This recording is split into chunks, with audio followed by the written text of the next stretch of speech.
get the recording going. So as we can see, we got the big old Transformers Soundwave box here. Like I usually do, that's what it is. Pull it off screen so I can open it up because I don't know. I feel like Twitch would get a little grumpy about me using a knife on screen. That's kind of an interesting site there, Chicken. Hopefully, you've thrown something interesting in there.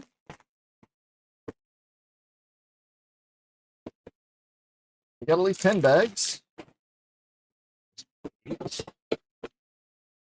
we got something in paper.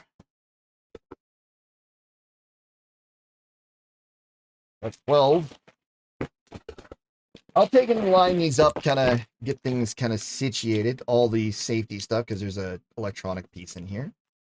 Similar to the smart bricks that they're introducing in the current Star Wars, in the some of the newer Star Wars tech.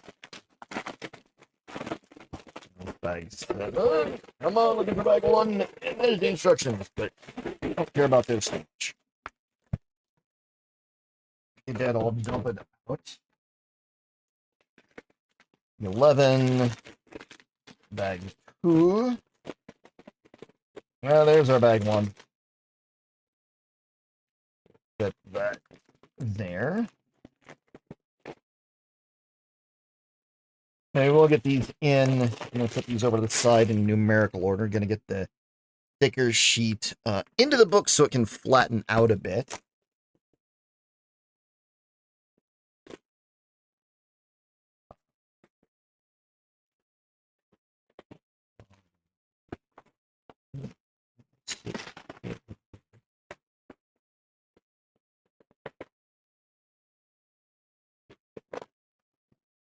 Five, 6, 7, 8, 9, 10, 11, 12. Yay! We have all of the bags. It's theoretically.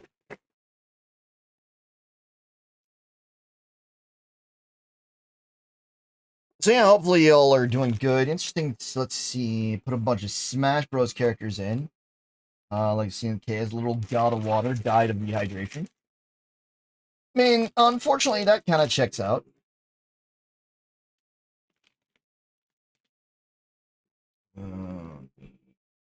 Arm in here. There we go. Make sure I'm getting my live feed so I can actually see that things are going properly.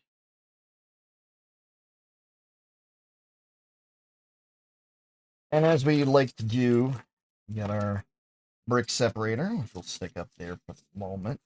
So we start out, we're starting out, looks like, from the instructions that I was looking at, we start out building Soundwave's cassettes. This is the G1, like, OG proper, like, original generation 1 design for Soundwave, which is where I have my affinity for. If you guys didn't know. I am ye old main.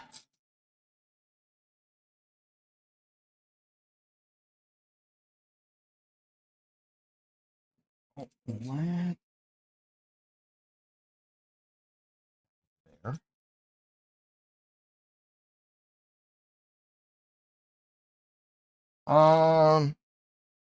No, let's see.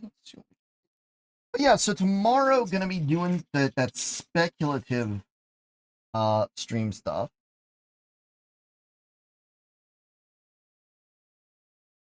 Speculative stuff. Trying to be realistic about it. I mean, I know there's fun to be had with the Dead by Daylight stuff, but I really want, when it comes to the Dead by Daylight movie, uh,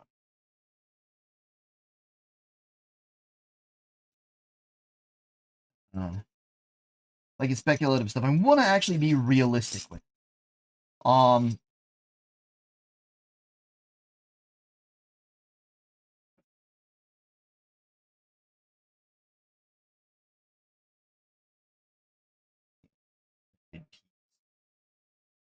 That's Ravage. Soundwave, you got a Decepticon logo. Good piece there. Oh, so we got a little mini cassette ones. We got Lazerbeak, Ravage here.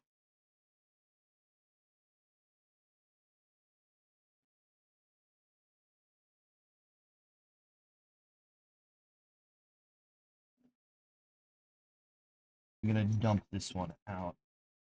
Even though things may start rolling, I need the space to be able to search for pieces with the chaos build style. Sometimes you gotta spread things out a little more so you can have fuller access to them. I believe we're starting out building Lazerbeak.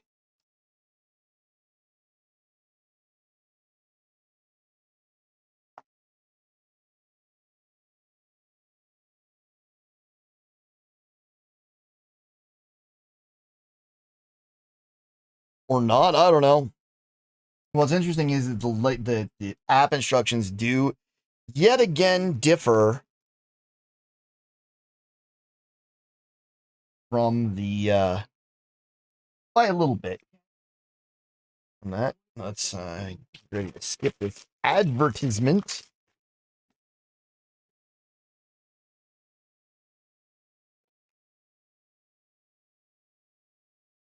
Put that there for a second. I hate when I do get the advertisement stuff. I've got because the background sound is YouTube right now, so that's you know, got those advertisements. Since you know I also do not pay for the premium because I'm cheap, but it is what it is. Because you know you'd think with just enough idle time, but yeah. Okay. Balance.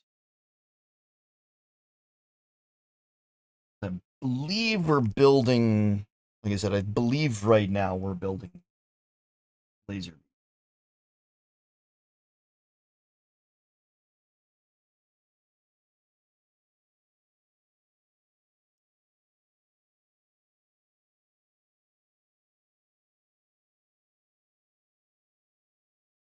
Which is a little on the smaller side, but that is what it is.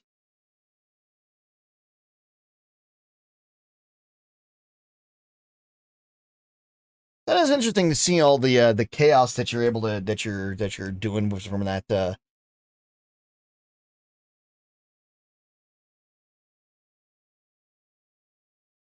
make your own Hunger Games site. That sounds like a lot of fun.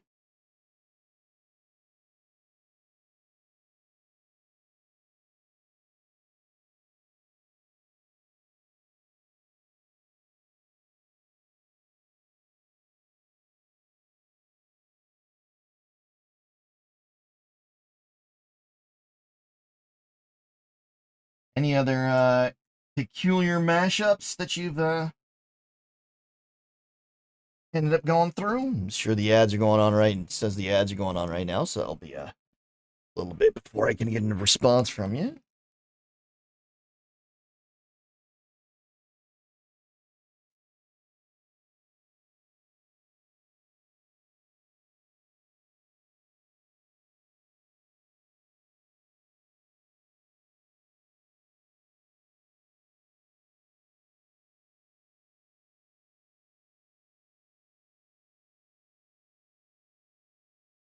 But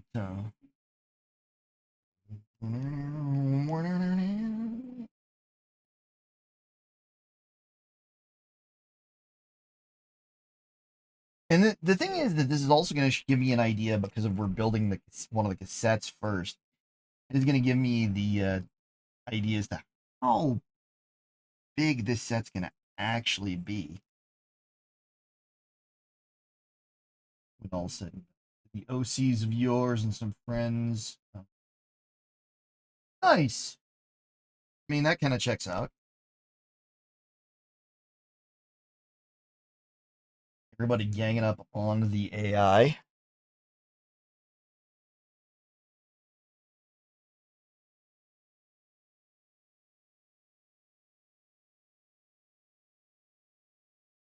It's always good when you can generate chaos in that manner.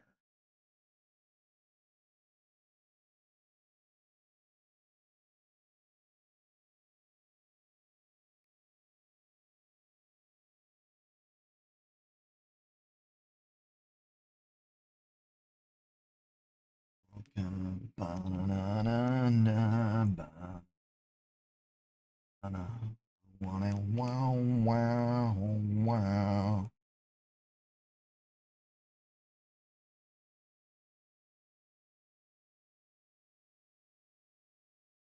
Shift things around so I can get things set up so that I can see chat as well as my instructions on my iPad. Trying to do this in the smartest way possible.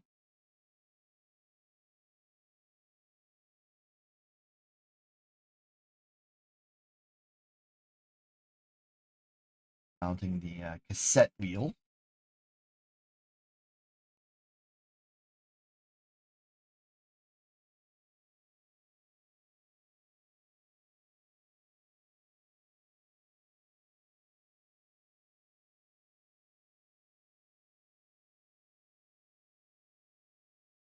Okay, so this is the body. So these are going to be how. So this locked in here is how we've got the wings able to spread out for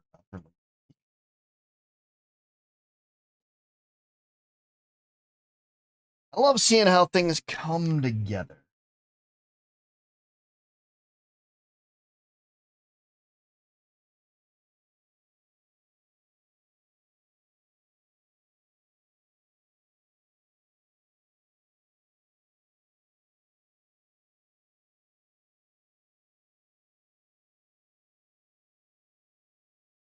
And also how many times you've got those mirrored items.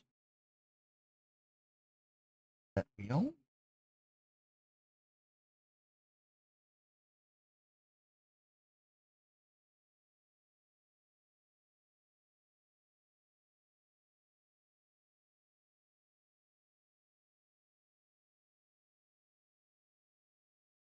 That's going to be about yay big. It's going to be a little smaller than the actual cassette, but not terribly smaller. Gonna be some chunky, be a chunky Lego build.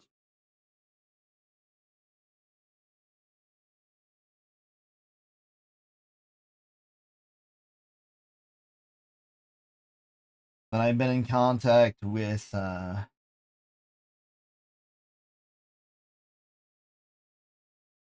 Cure's artist. Gonna be chatting with her. Gonna be chatting with them a little bit.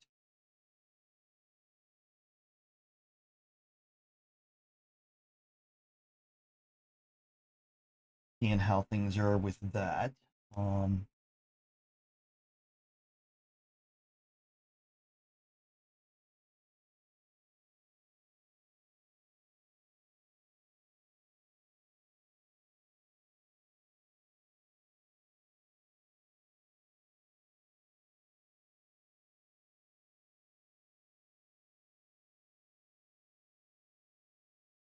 okay, so there's one of the legs.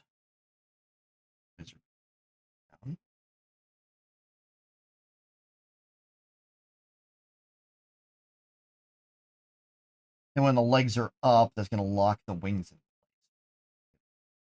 place.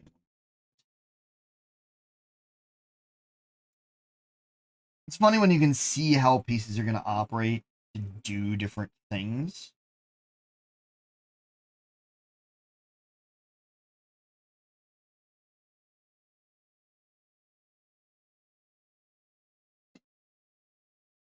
Um, we did have, and I did post up on my Discord in the game news section, a little preview of the stuff for the voting for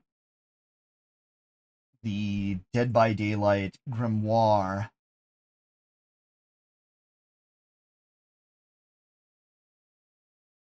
is that we're going to be voting on, that we're going to have the ability to vote on tomorrow. Not planned for that to coincide with my my film speculation. It occurred going that way, so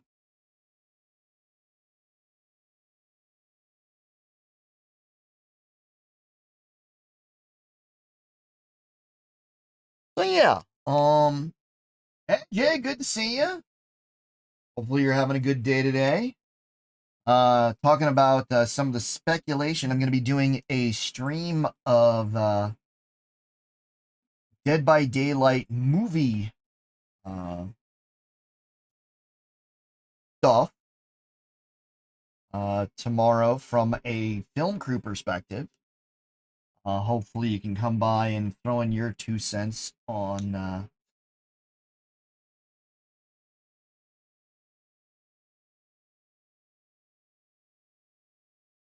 some of the DBID movie stuff. And then I would love some of your thoughts and suggestions.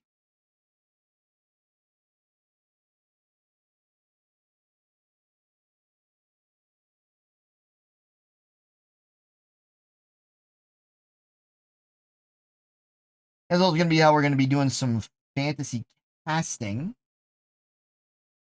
We'll both be doing a more realistic within the budget and a vastly outside the budget version of the casting.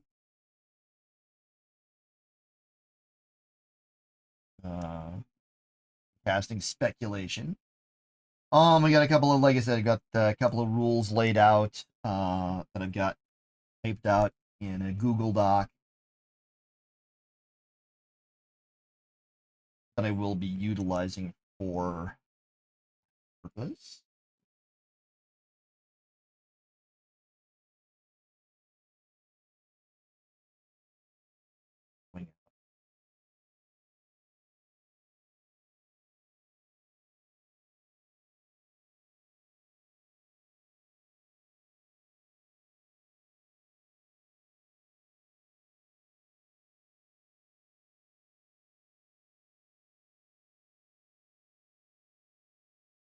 Now, the thing that I will mention, again on the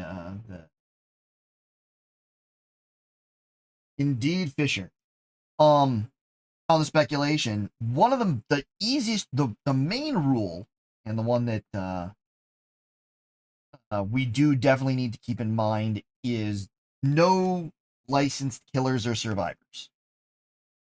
That's kind of the main hard, fast rule.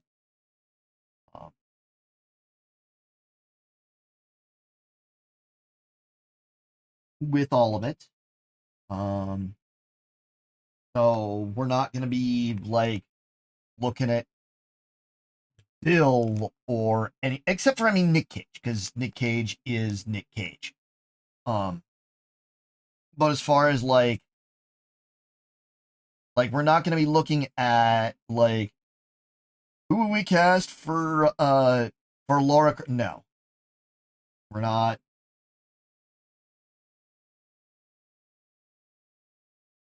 We're not doing Laura. I do love.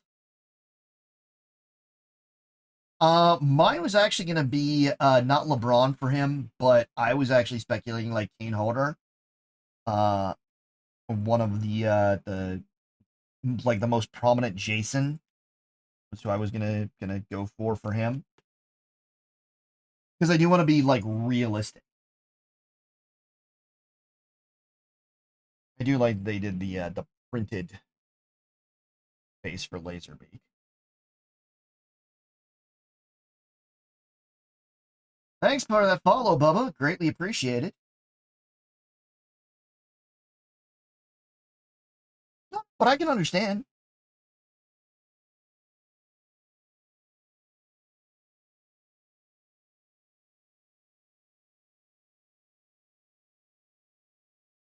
Let's see, we got Lazerbeak here now.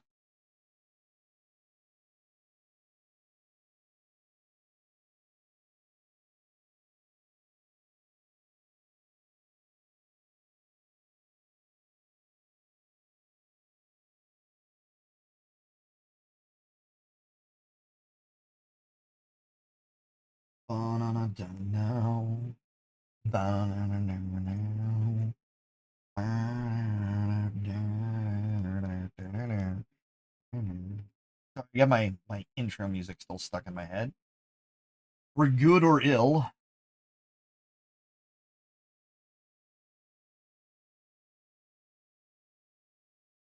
But yeah, I do want to keep because I do work in film. Um, I do have that perspective of, so I can actually like go for so I can make suggestions that are going to be somewhat realistic. And give like genuine perspective on that. I am not associated with the upcoming Dead by Daylight movie. I do not work on that. Have no idea who is or even where it's going to be filming whenever they figure that out. So this is not going to be coming from like spoiler territory. It's purely speculative as a fan of Dead by Daylight and someone who works as film crew. So now we're building like the packs that go on, like the weapon packs that go on the top. Everybody would lose unless they were very, very, very careful.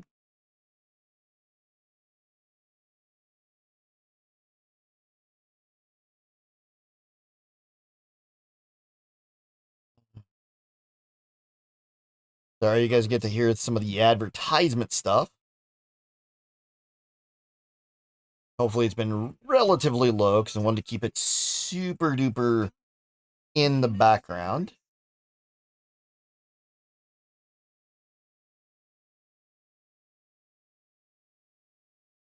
I'm sorry that you guys are being subject to the advertisements. I don't have the ability to skip those.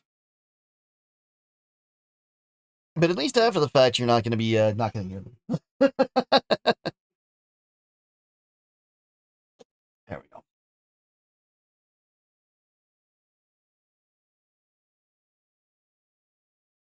I think that would be great. I think that that kind of thing is all dependent on how the first movie goes.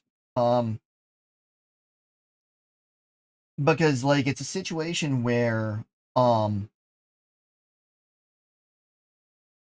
like the kid like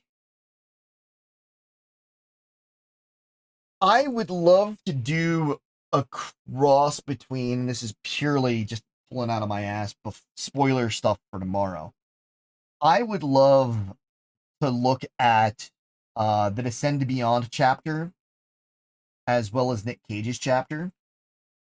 Um, maybe in the future, probably not for this first movie, but purely because, so if you know anything about the lore of Dead by Daylight from the background stuff, um, the entire reason why the entity was able to get a hold of Nick Cage is that a entity cult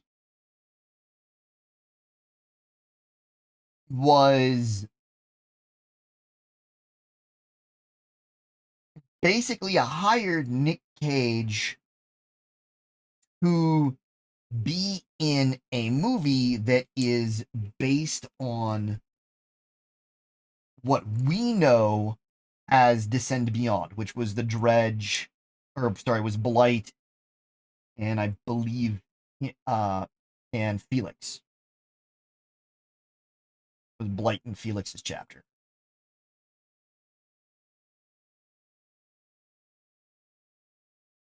I agree.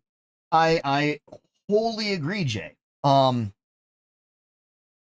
That's why I have um a lot of that's why some of the there are some of the rules that I set up uh, for the speculative stream.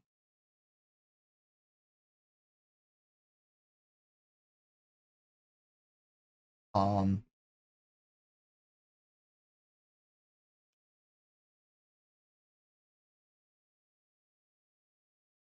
now that we've got Lazerbeak built,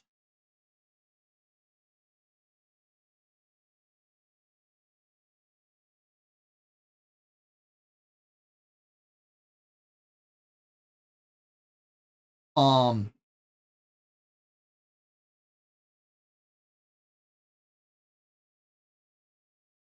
uh, either they need to go with an original story, like a uh, wholly new story,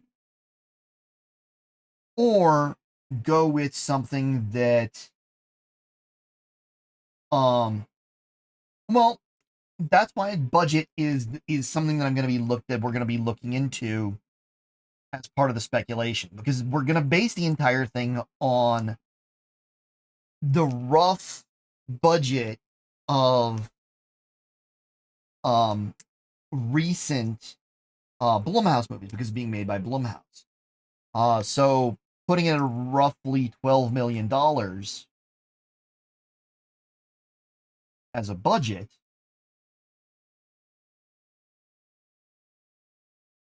for the movie. Um, and the thing is that I'm gonna be honest with you, you guys have no idea how crazy the budget on a film can be. Um,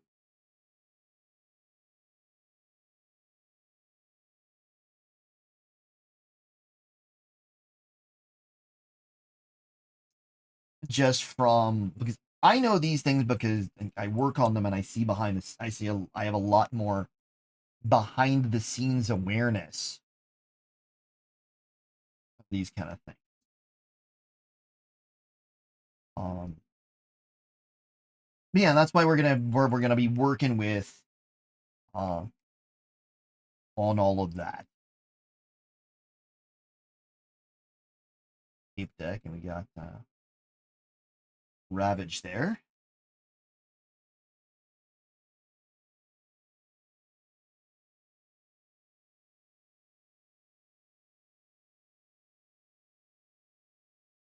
I need to step aside from just a moment. I'm actually going to AFK for just a moment, just so I can get some stuff so I can be tidied up here for my usual chaos setup. So I am going to be right back.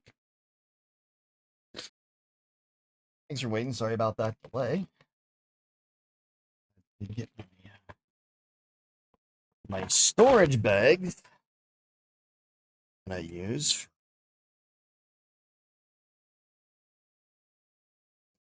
The way I do things is I keep everything kind of in the same order of operations as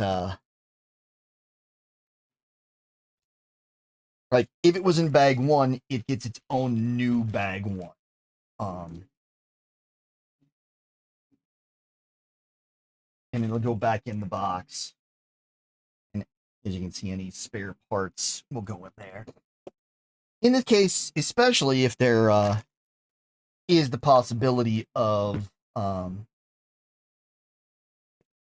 further need for something later on.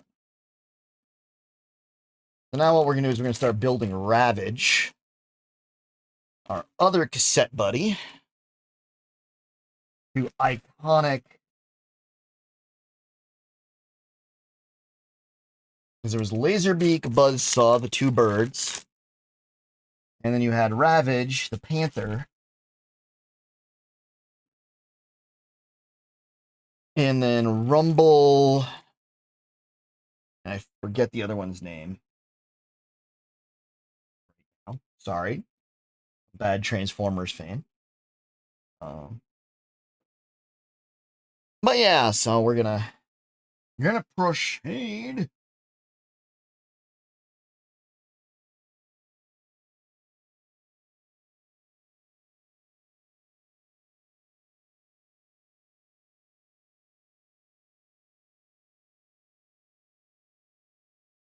Again, a glimpse of what we've got in each section. I'm gonna dump this one out just because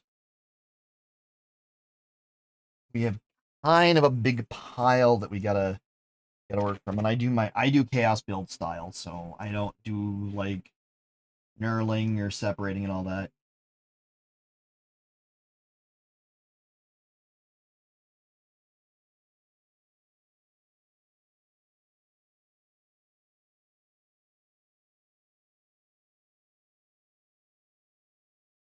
So if I was gonna do Nick Cage in there, so this is gonna be stuff that we're gonna look into, that we're gonna talk about tomorrow. Like for Nick Cage, I would put things together with I would run that parallel, have basically kind of a retelling of the Nick Cage chapter story, as well as the Descend Beyond chapter. With Felix. Because like I said, the entire Nick Cage chapter was him being kind of strung along and brought in to be a part of a movie about the Blight, like that chapter, the Blight chapter.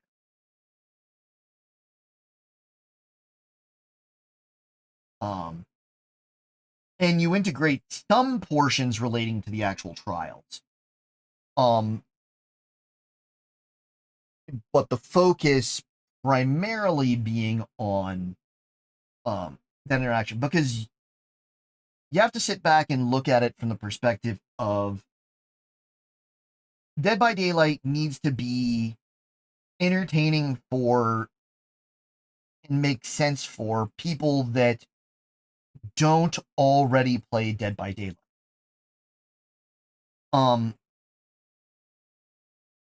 Because like you have the casting of Frank Stone, which I really enjoyed, but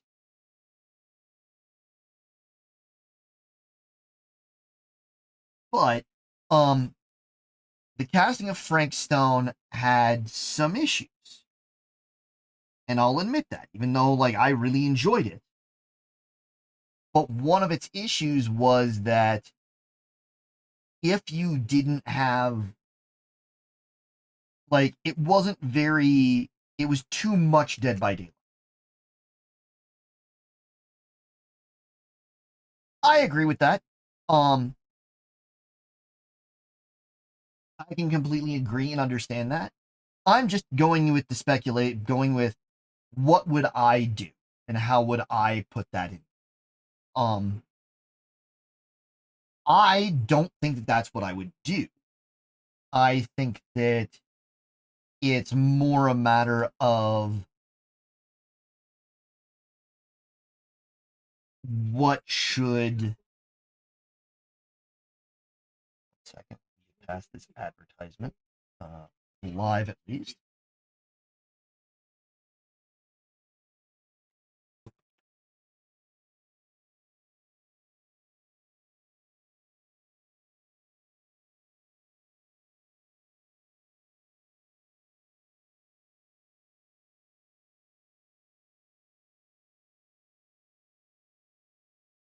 Gotta love the stuff, the good old New Mexico ads.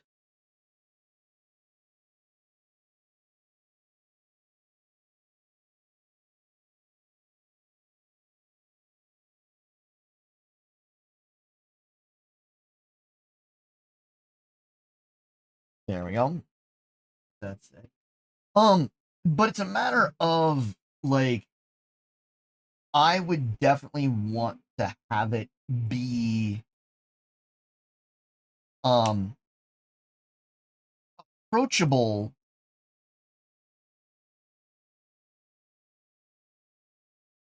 Like you would need it to be approachable to not just Dead by Daylight fans, but and like Dead by Daylight players. Yes, you need to have it for them, but like casting of Frank Stone, um, trying to get a Dead by Daylight player to play a single player, character driven story in that universe, uh, seems to be goddamn impossible. Um, especially with in the situation with like casting Frank Stone, um, they didn't sit back and like until the very end. Like it's a balancing act. There's plenty of Dead by Daylight stuff, but you're not dealing with the trials, and you're dealing with other Dead by Daylight stuff that is hinted on and dealt with in Dead by Daylight's lore, but not. But I mean, there are a lot of people within the Dead by Daylight community that never look at the lore, that never like take the least amount of interest in Dead by Daylight aside from murdering people or getting murdered. Um,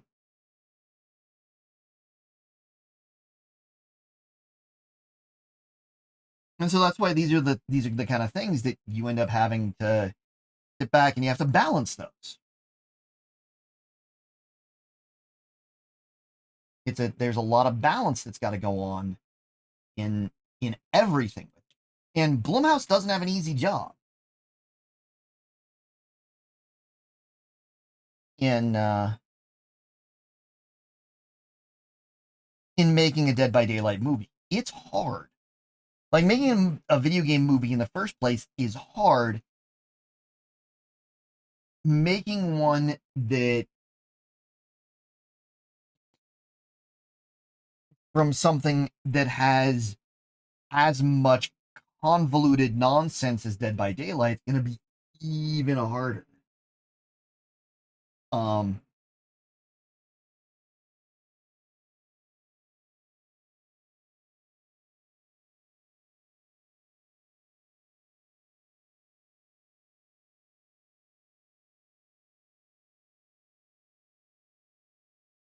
I mean, it's one of those things like, do you sit back and maybe you decide we're not going to focus on existing stuff and we're going to go with something entirely different?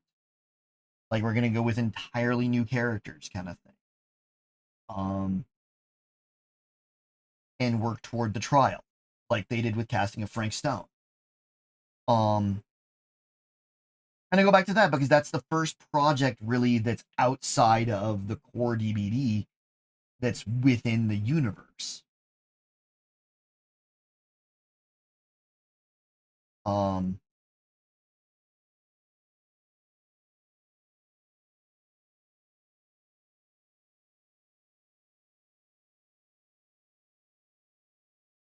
and I mean, like I said, these are the things that I'm gonna do more with tomorrow.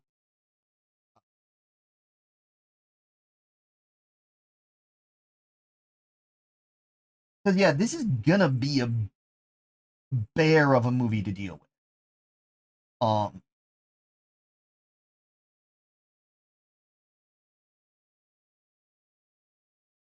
like I would probably take and find a fairly reasonable chapter to work with. Like, were I writing the script myself, I'd probably go with something that's a fairly reasonable, more recent chapter. Um, because behavior has gotten a lot better. Where did that? Um, behavior's gotten a lot better with the lore. Uh, since the start of the game. Um, if you look at Evan and Billy and Anna the Huntress. You have some really fairly lore light stuff going on in those early chapters.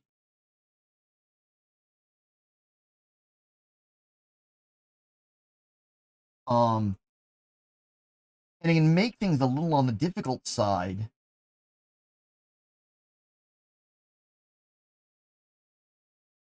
for doing those. Because you have to because you're getting, I mean, it's good and bad, because on those ones, then you can sit back and go, okay, we get to write this lore from scratch. We've got a basis, but the story behind it. So I mean, maybe you do sit back and go through and do Evan McMillan before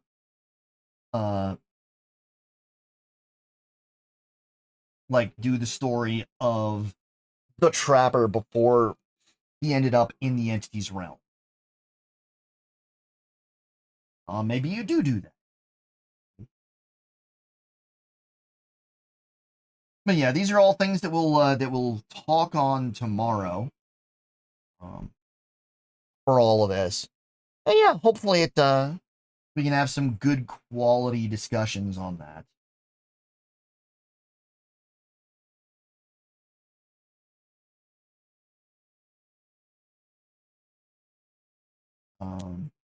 Yeah.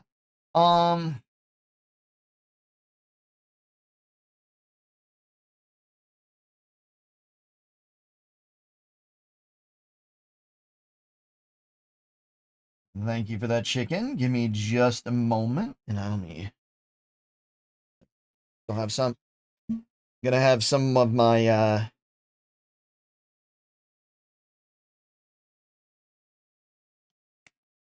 my first caffeinated beverage, and finish that off. Let me grab the second one. Today we got a little bit of camera bounce. Got to shake.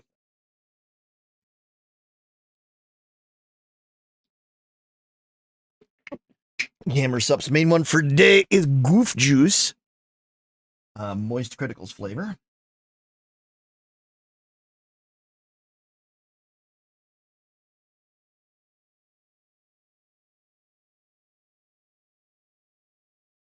Oh yeah. I will not give you guys the ASMR rendition of me sucking down the beverage. I know that irritates a couple of my regulars drastically.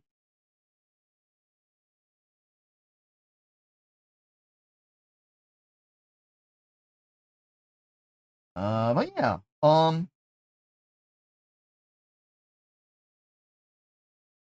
yeah, we will get pretty heavy on the speculation in that tomorrow for the Dead by Daylight stuff. That is going to be one of the ones that is going to be fairly rapidly uploaded to YouTube, and probably won't go out on the normal schedule.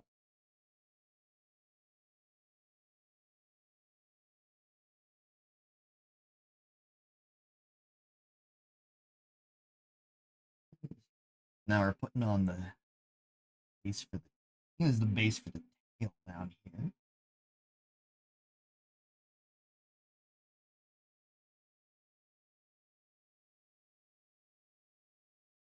But yeah,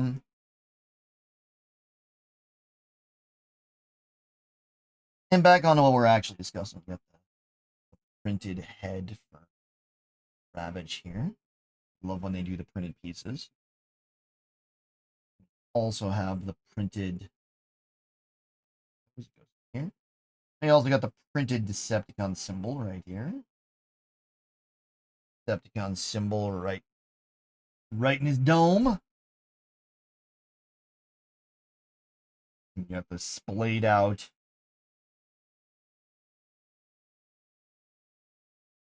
set tape.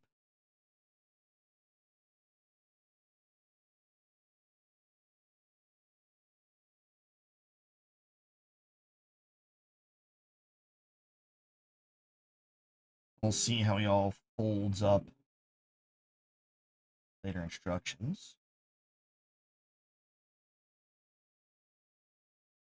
Let's make him at least stand properly. Oh.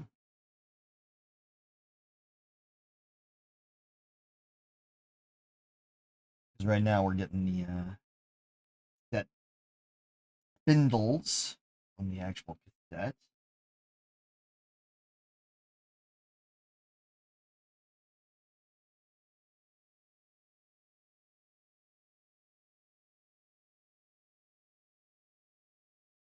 I wonder how many people growing up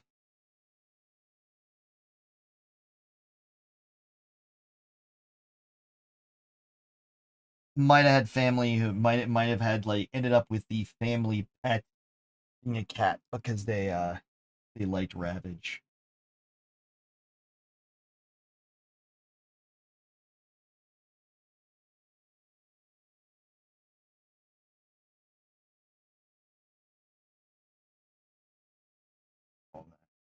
Transforms, we got that. Now we're gonna build all of his again, just like with Lazerbeak here, they got the top accoutrement, which you always take off.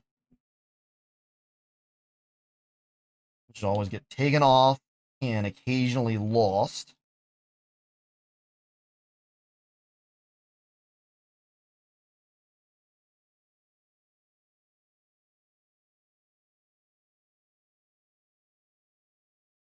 Transforms into the cassette. Now we're building the equivalent of this for Ravage.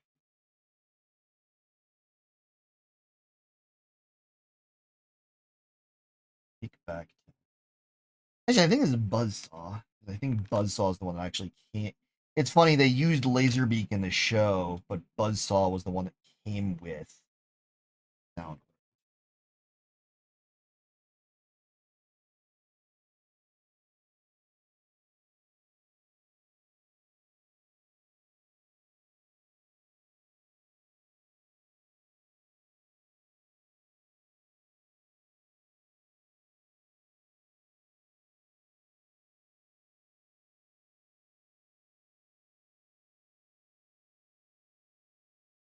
I remember how everything was with all the stuff when I was growing up.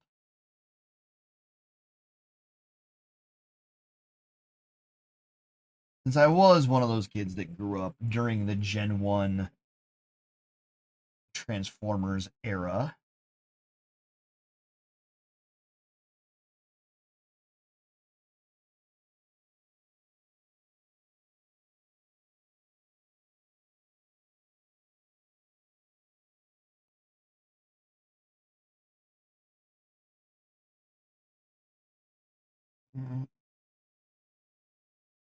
Again, a technique that's not illegal only because we're using this plate with this. A normal one that had studs on it is just thick enough that it puts too much stress on the clip there.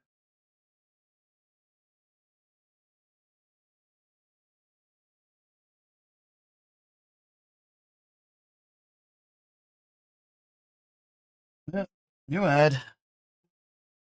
Come on. Ready. Ready.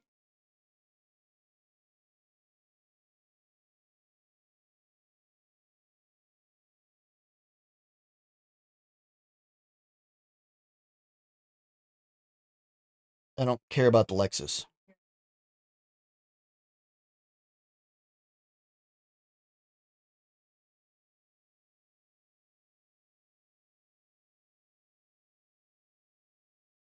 I'm a VTuber.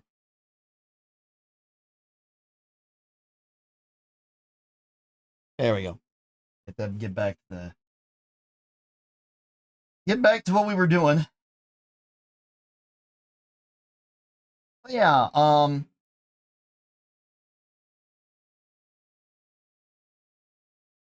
so for those others of you that may have been in the era of the OG era of Transformers, who was your favorite? Uh, or even modern. Who's your favorite Transformer? I mean, I'm assuming that a lot of people it's going to be Bumblebee, Optimus Prime, or that.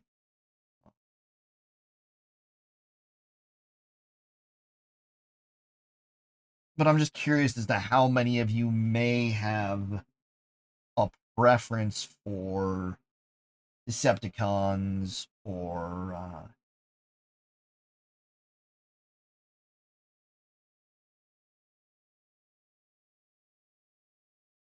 Maximals, Predacons.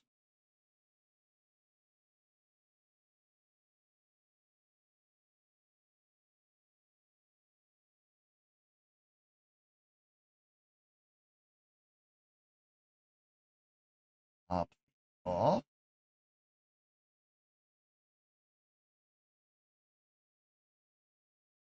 head back.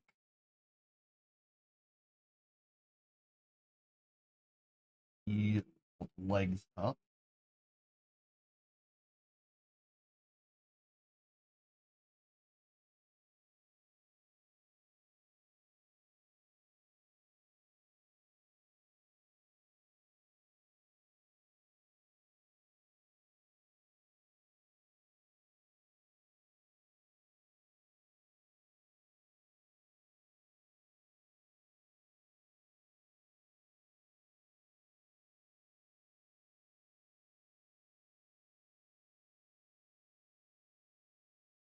Now,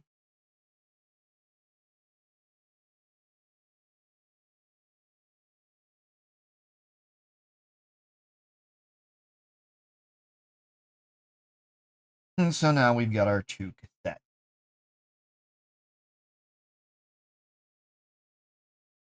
They're printed representations.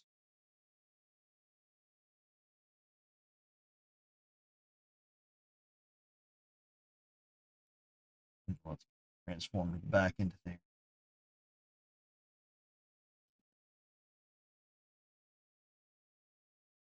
quote unquote robot modes.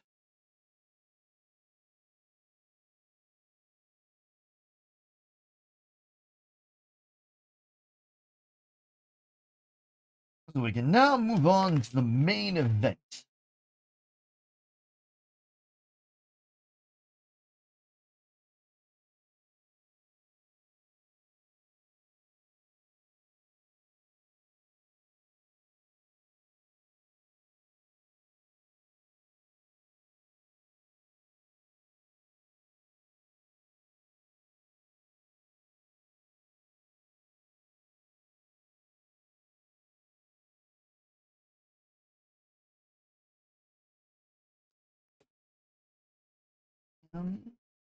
Because you'd always end up, as a kid, you would always lose the weapon pods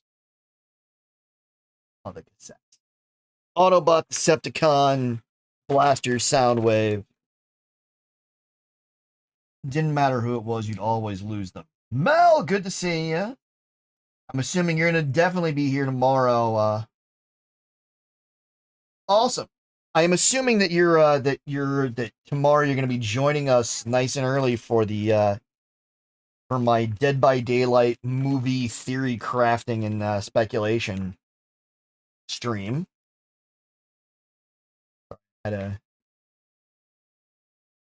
was mid Transformers build.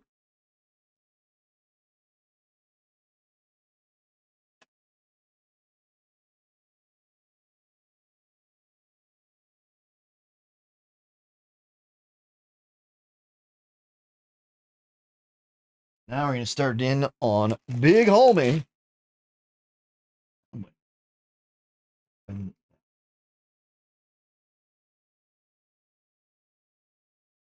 I mean, I know you got your school and all that, but you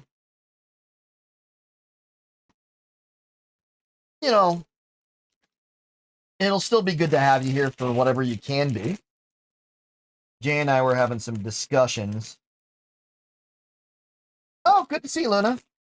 Glad glad you had a good class, it sounds like.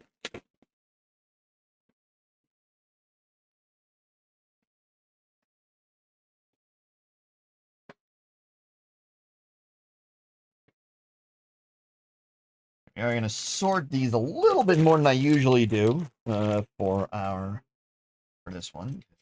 We got a lot of blue in here. Really dark blue, so maybe making a bin with just the dark blue will make things a little easier.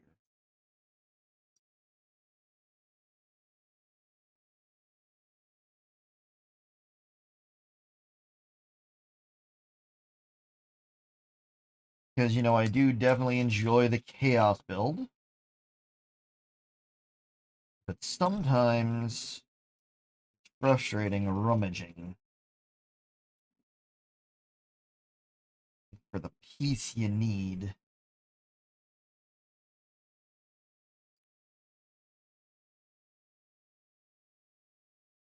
Oh, that sucks.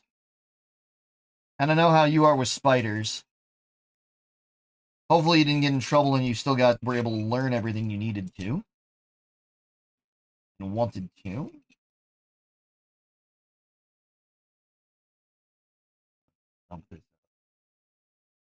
See if there's any more dark blue pieces. Aha! You know what? Just because they'll pop in there. They're the light blue. Mostly gray, black, and a little bit of pop of red in this one. White.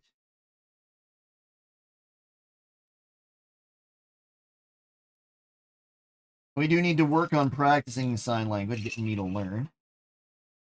We were discussing, Jay and I were talking about the Dead by Daylight movie and the stuff we're going to be talking about primarily tomorrow.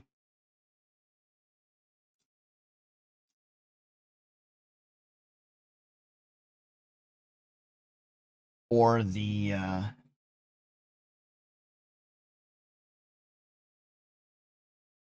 Dead by Daylight movie stuff. Speculation and theory crafting and all that loveliness. This pin's gonna become yes. Yes, Mel, give me just a moment. Grab the. Of course, you got that right as it became available again after Chicken did it earlier. I've been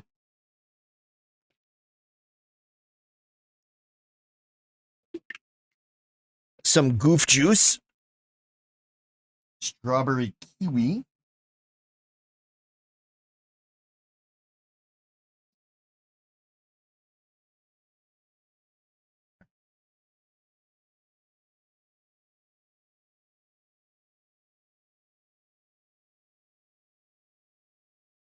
And some strawberry kiwi gamer subs. Caffeine. Water into my system.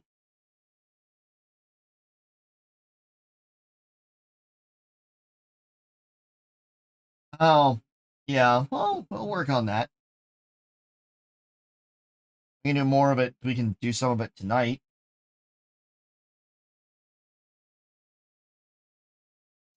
I haven't done any of it because I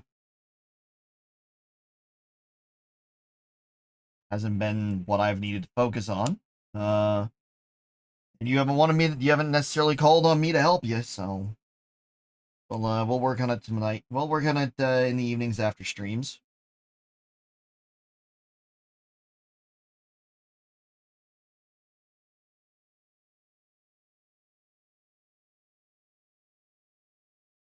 But yeah, so we've got a bunch of theory crafting for the DVD movie tomorrow. Gonna primarily be on the realistic side.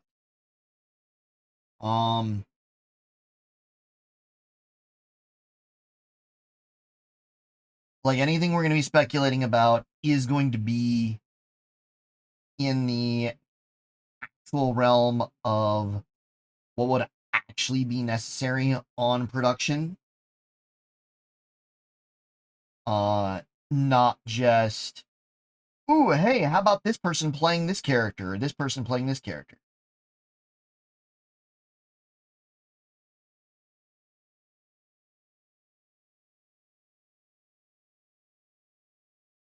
We are definitely going to be focusing on some realism, or at least stuff that can actually be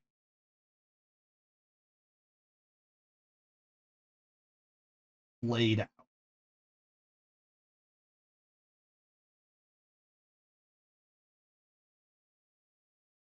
Yeah, I do. It's supposed to be there. Ah,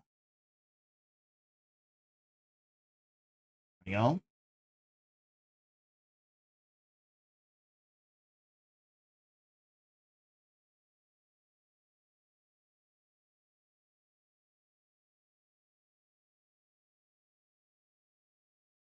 Yeah, he's going to be a bit bigger than I was even expecting him to be. I mean, box is pretty sizable.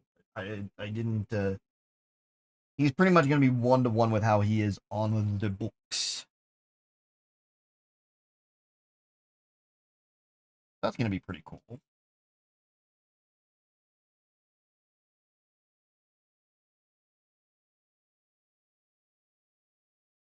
1-to-1 is always pretty cool. I mean, I definitely one of these days want to acquire an other G1 Soundwave. I have no idea what became of my childhood one.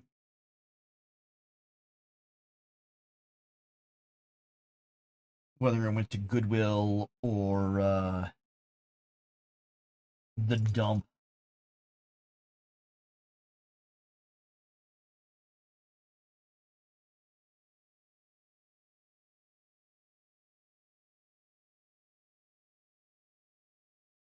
All I know is I don't have it anymore.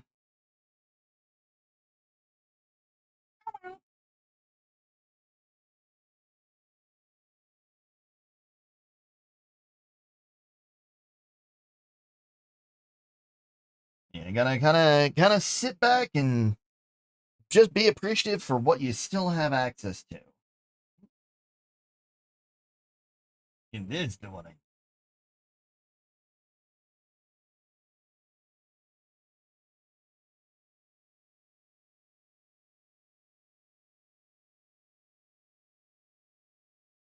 You gotta get things in place for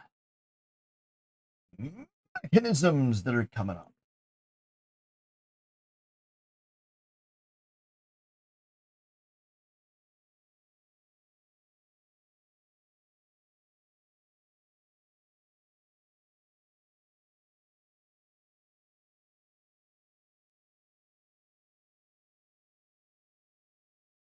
Really, I always admire the engineering of old school Transformers and old and new school Lego, especially new school Lego and old school Transformers.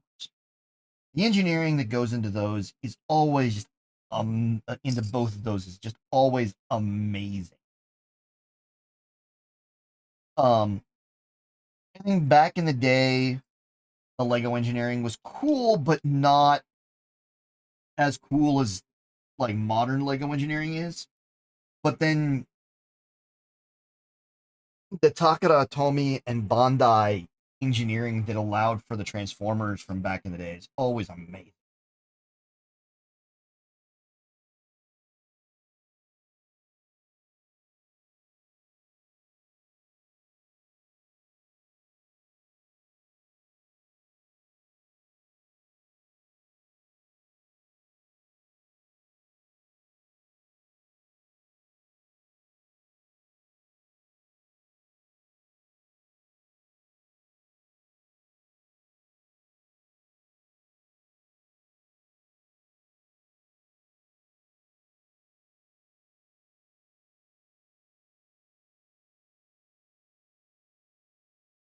Ah, this lock these in there. Not sure why we went with that engineering step, but I'm sure there's a good reason.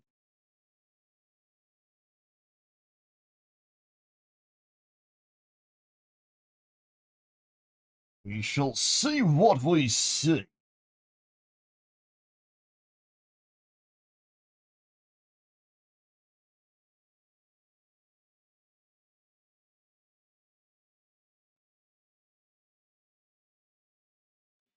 Sorry, this bin ends up kind of being a bit of a void here. Because dark pieces, dark,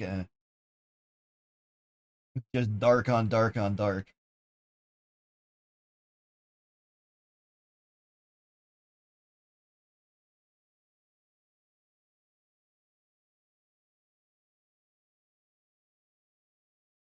Oh, goody. More advertisements.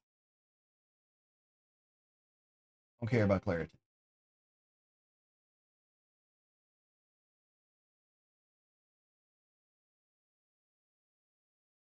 I don't care about Google AI.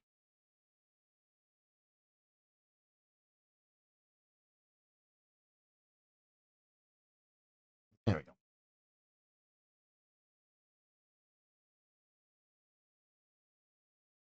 Okay, so now we have to start doing our first sticker.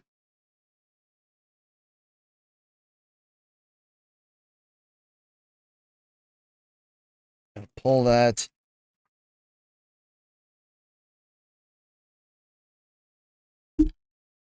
out of the book where I've been letting it be pressing. And find which page I stuck it into. There it is. It is a shame that they did like for some of these they did the nice printing on like on super small pieces. And then on pieces where it would have been easier printing, you get stickers.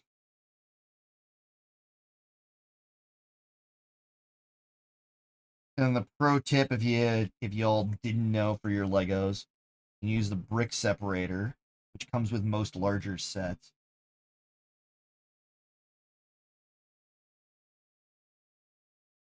It's a good way to line up and apply your stickers.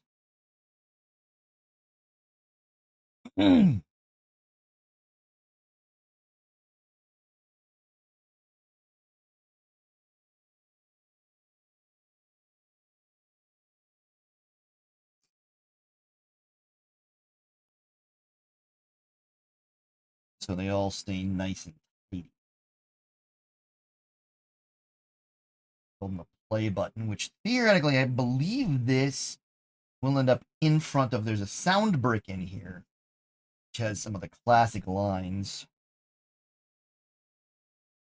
And I think this is why we're putting these hinge pieces on, so we can take and swap that out as necessary to either replace the battery or activation modules. Activation for it.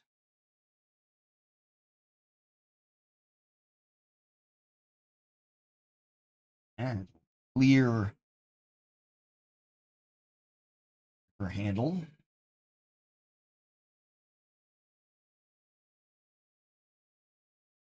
At least I assume that's why we're making this into a hinged section.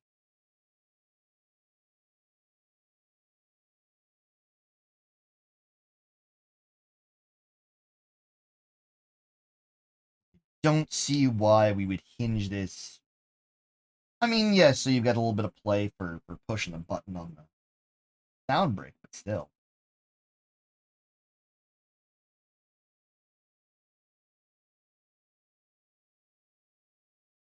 Yeah, I guess not. Just it can't fold down to get that. Got that there. I do want to know if you like to replace the battery, if there's a battery that is replaceable in the sound brick. If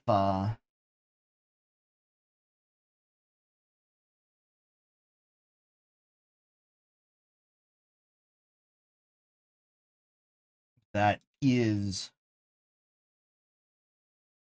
easily removable so you can swap stuff out. I'm assuming that's what this bay is for right here. So you can slot it in, remove it. Not all the time having Soundwave rambling at you.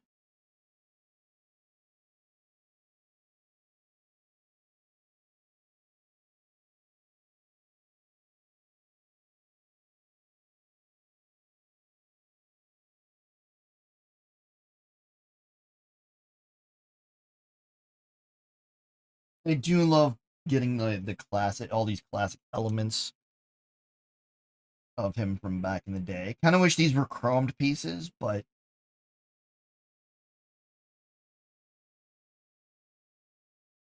can't always have everything be exactly how you want it, especially within a price point.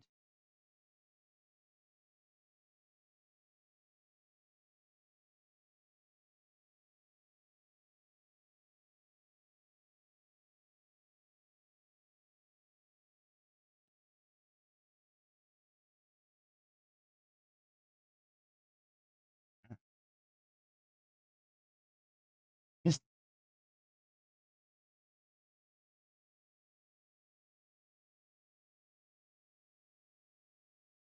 studs on there. Where I missed that step. Previous one.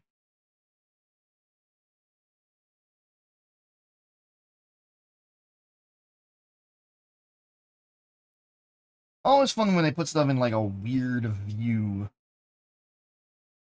I'm sure how stupid that would have been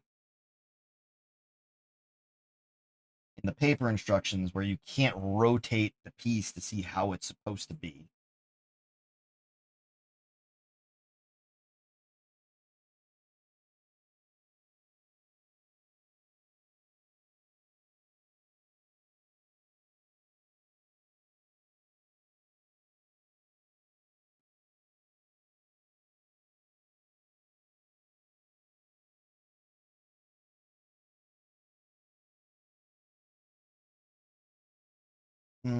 These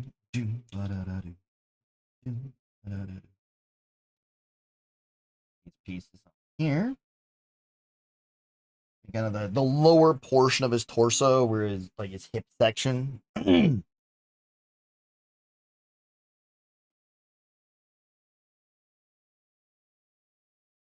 I'm inevitably these are going to be the connections for his legs.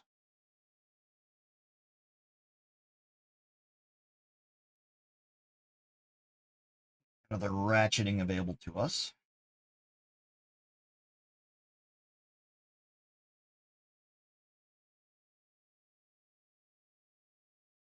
Gonna lock everything in place. And these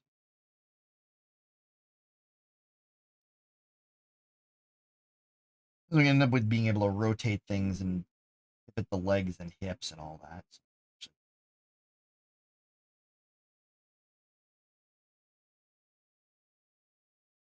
Doing it again. Hold on.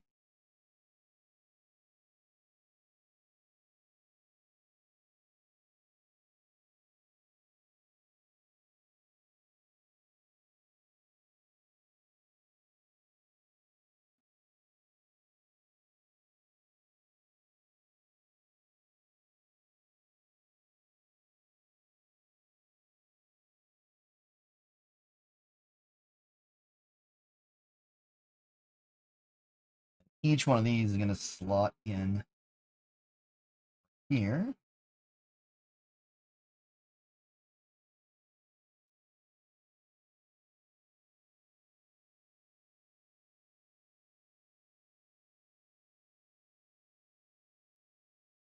Locks in there. And that gives us a way to do the legs, and then we can rotate them so they've got thigh swivel. It's super posable.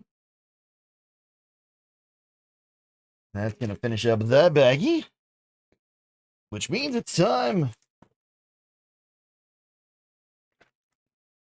to label up bag 3, which we just finished.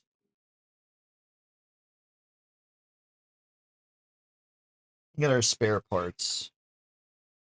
Our whopping 3 spare parts into the baggie.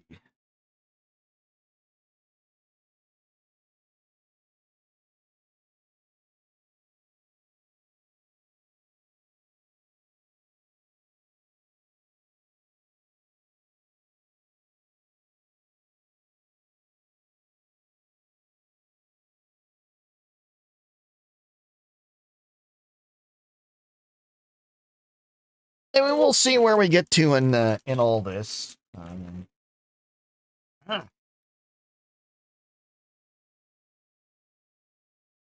Yeah, here's our sound brick.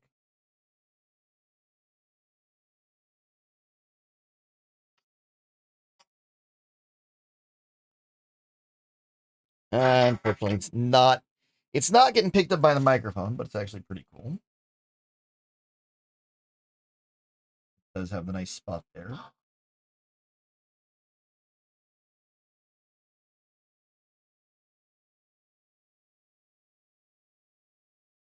May have to grab a.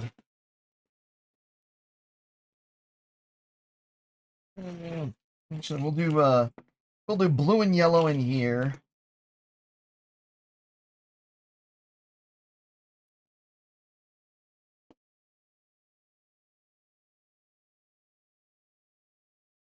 Or the lulls, and then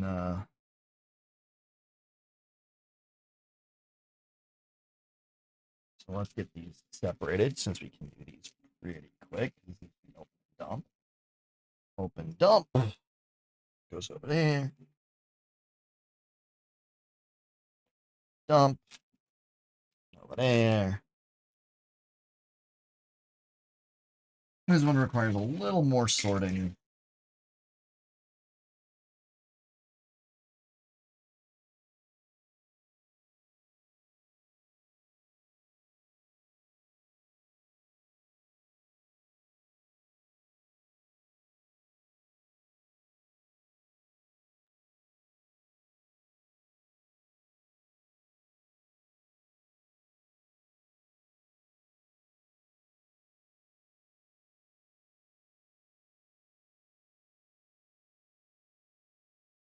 Get the blue and yellow bin and the monochrome. Monochrome.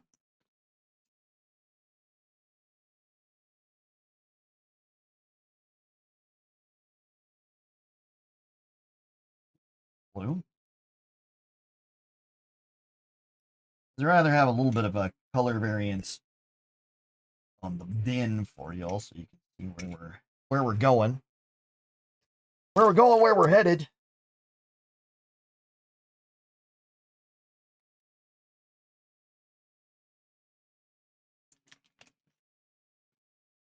Of course, my video randomly freezing on me, my iPad, so I got my preview.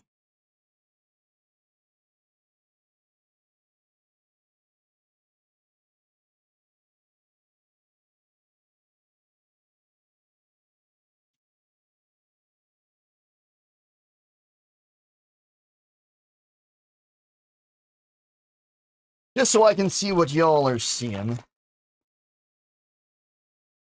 when you're seeing it.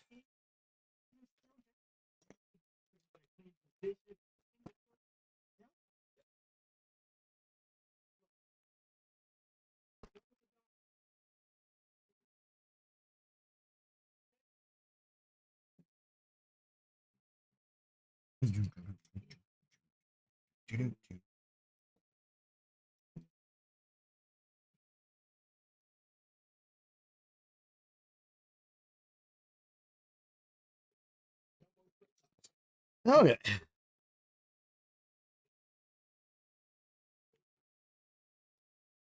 Come on. Give me the ability to skip this. Just want this as background noise. There we go.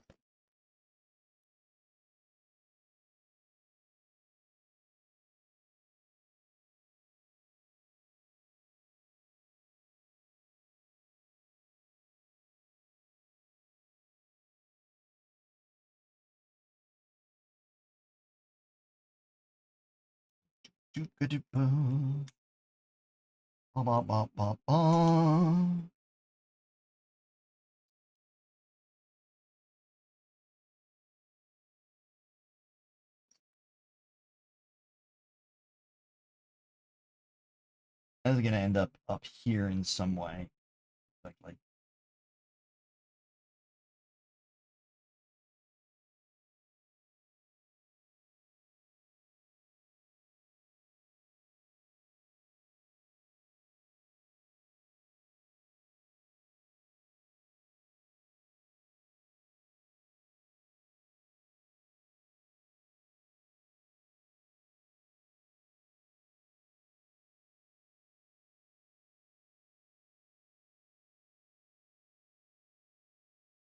I'm also trying to mentally figure out what a given step is going to be for.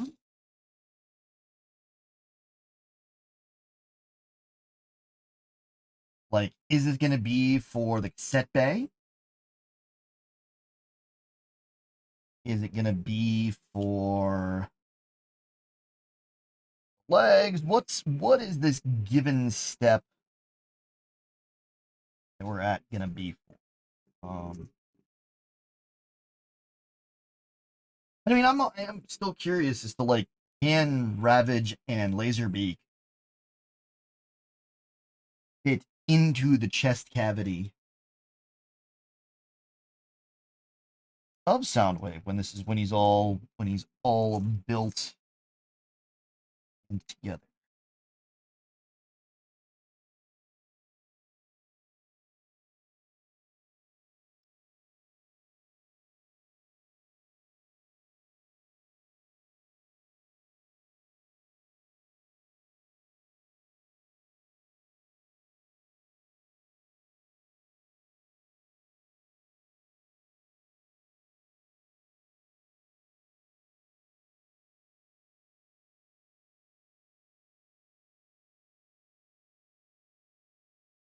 Well, it's good to see that you're back and you got home and you got everything that you needed. Everything tidied away. Pretend sit.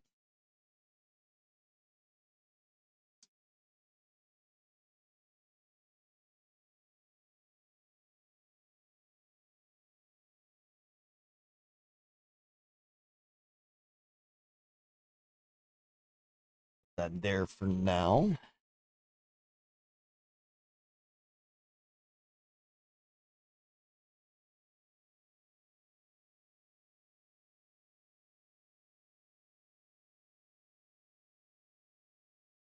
Hopefully everything continues to be good for you today.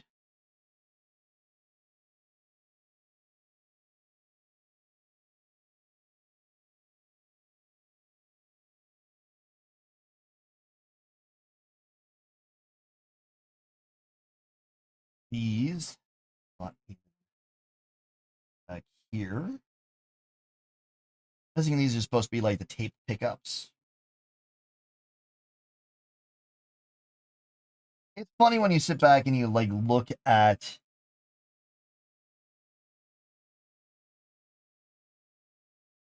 like the details that Lego will decide to throw in.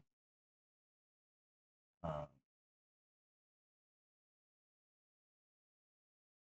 or like in the Game Boy, like, did they need to put in the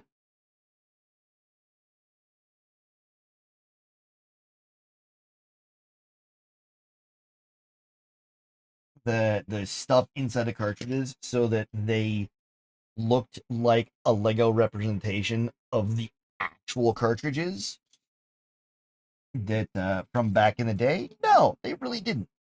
They? Yes. Yes, they did. Because why not?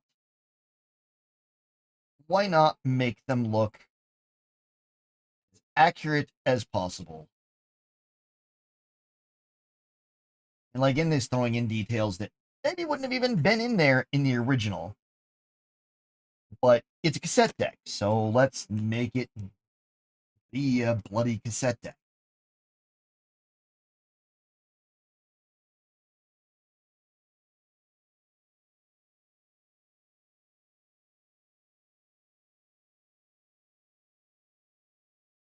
Soundwave superior, Megatron inferior.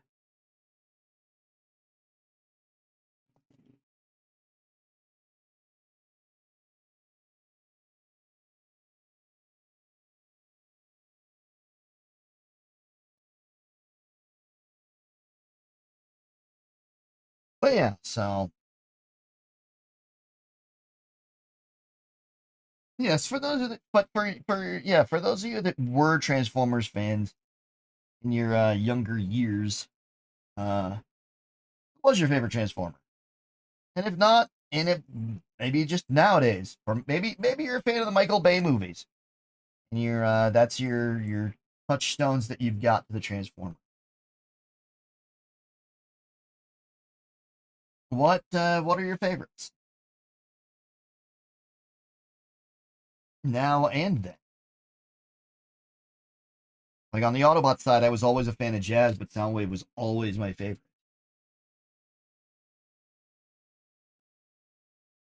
He was always way cooler than any of the Autobots.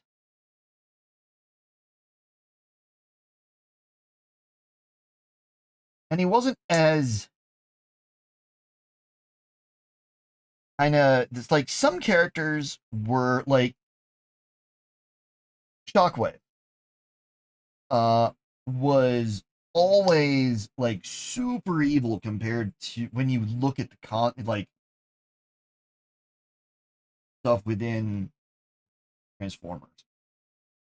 Like Shockwave was always super evil when, especially if you look at stuff now from looking back on it. Like he was not a good character. Like not he was a great designed character, but he was even amongst the Decepticons, Shockwave was wee.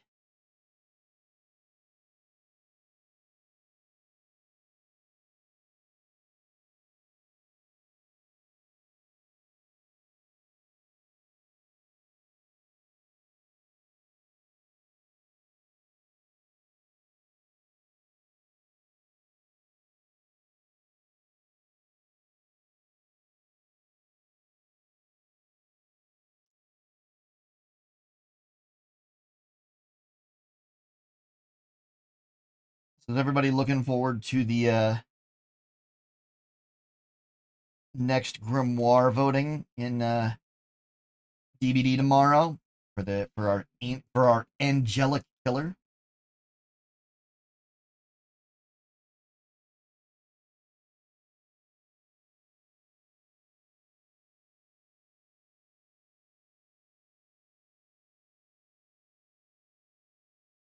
I think that's going to be an interesting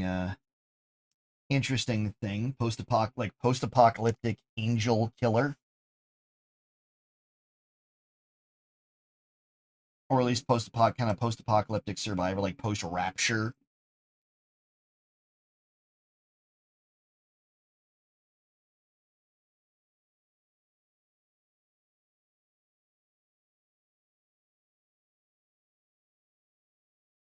That's how it comes across to me.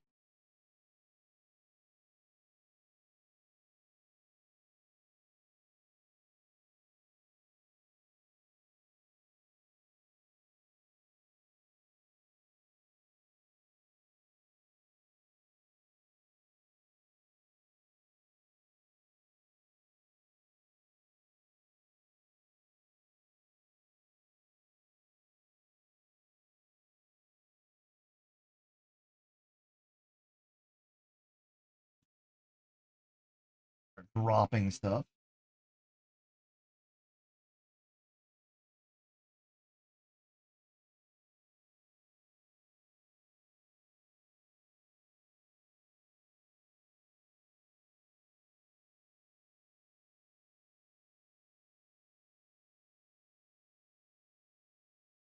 And kind of when I reach a stopping point, I'll probably change over to some maybe some DVD or something else. May do that a little early. Give the old back a rest. Do a part two of building this guy. I need to. I don't need to do what I did with way back in the day, many moons ago. My earliest streams, I built before I went VTuber. Uh, I built the Lego Disney Castle in a singular was 16-hour stream.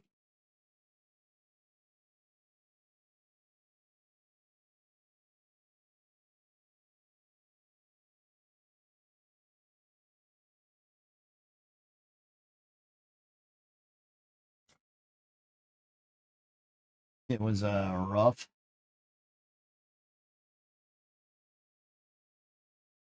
But I did it.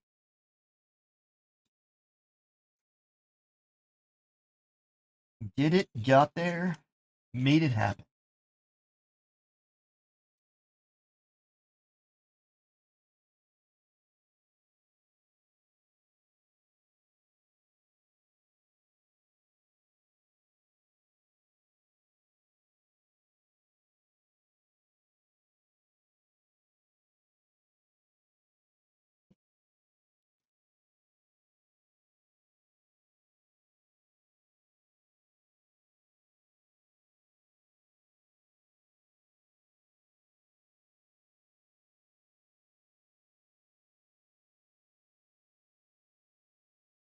When we're getting everything tidy and locked up and things set in place.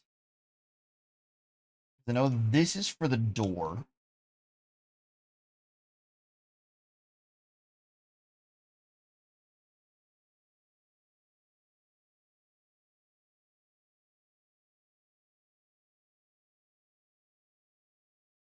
It holds everything in place for the cassette door.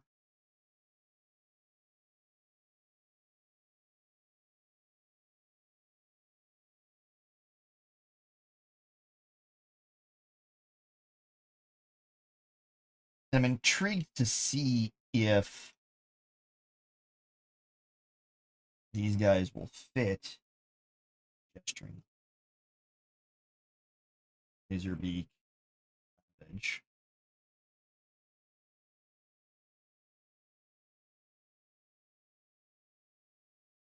Will fit inside the tape bag.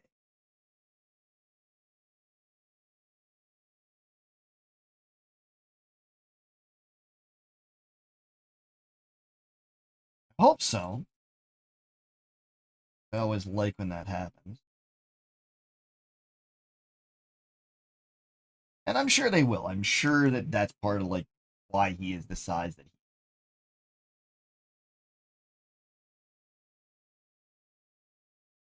I want to think that Lego went through the effort to be like, let's make sure that whatever size we make the stupid cassettes fit inside.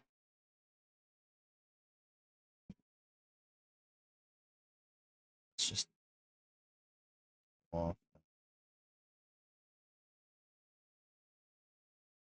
Just try for Lazerbeak for the. Yeah, because they fit in there. Be just fine.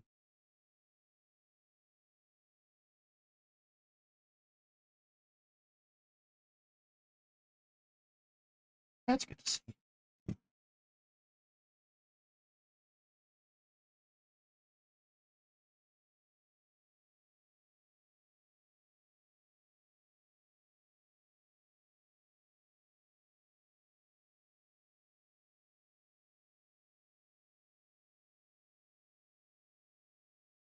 Lazerbeak back to being all gussied up with his weapon pack.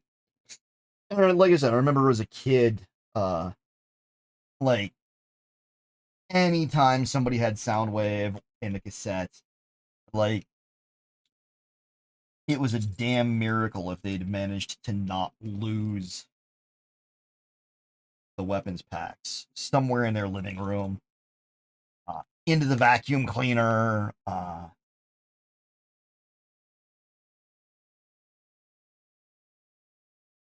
like stuff, just like the weapons packs were gone. Like there was no way. There was no way that they stuck around. Inevitably, you're just like, oh, like you forget that piece, and it got picked up. Family members stepped on it, went in the trash because you'd happened to forget that one piece. when picking everything up at night.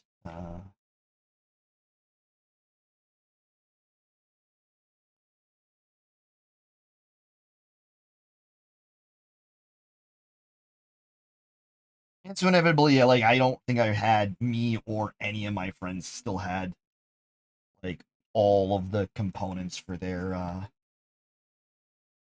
cassettes. We tried. We tried our damnedest.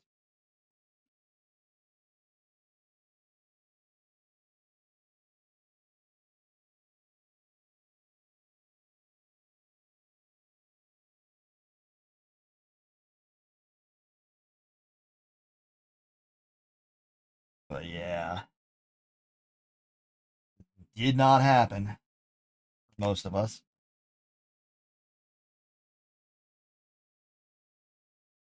The target audience youths of the 80s.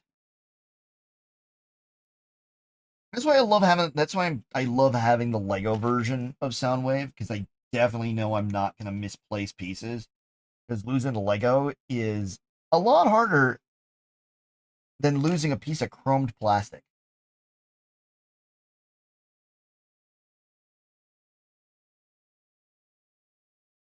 That's not to say that it's not easy to lose a piece of Lego, but I just feel like you're less likely to.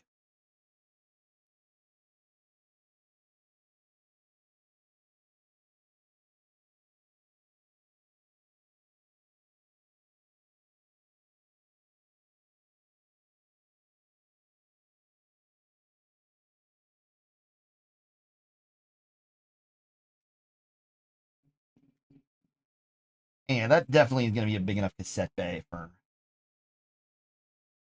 Ravage or Lazerbeak.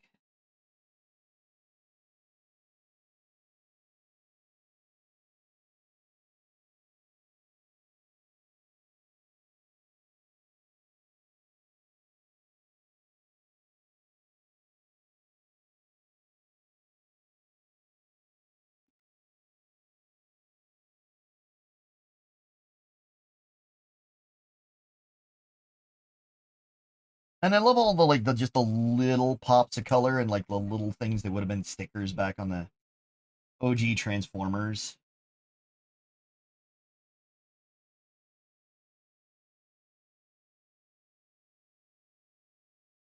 Is trying to keep Hasbro trying to keep those prices down.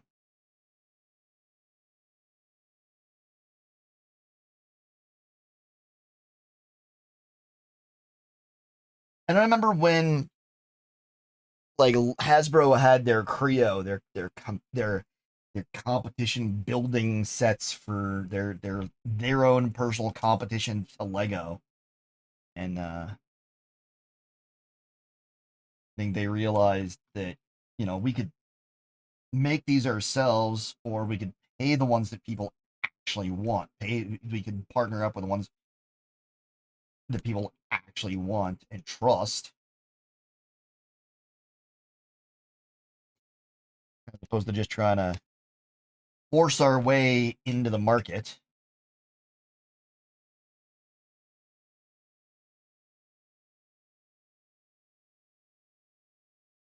Last chest piece out the door, or the battery is gonna on there. I think that may be what's in here.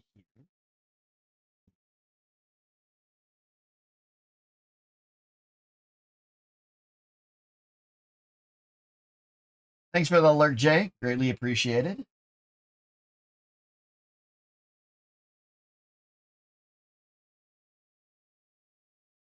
Hopefully, you're having a continue to have a good day. I'm sure you're getting everything set for your stream for your stram. The upcoming.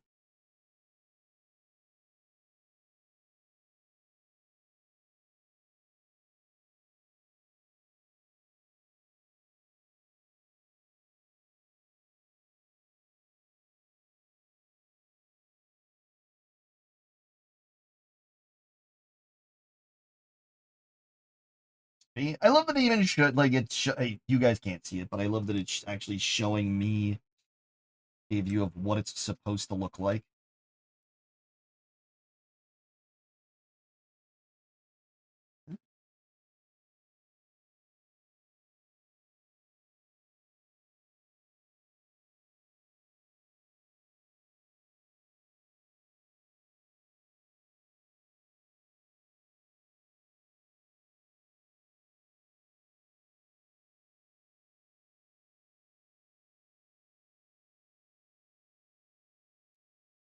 Now, attach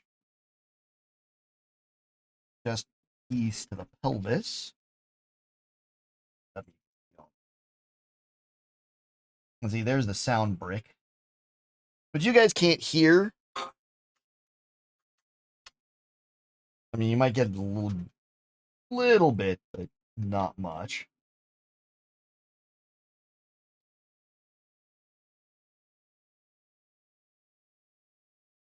Aha, now we are preparing sound brick for its spot. Okay, it does have a couple of screws, so you should theoretically be able to replace the battery. Oh, it looks like we're putting Soundwave's face. I love when they do this. We're actually building Soundwave's face onto sound brick.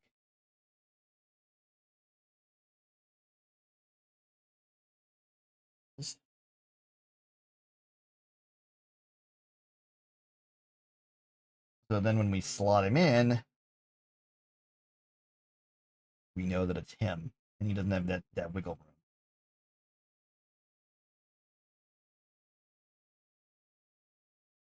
The cons are awesome. But yeah, I love that.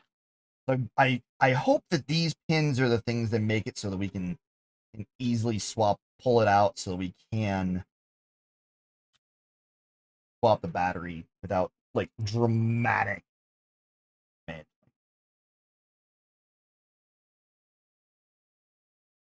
And maybe that's what we're getting into right now.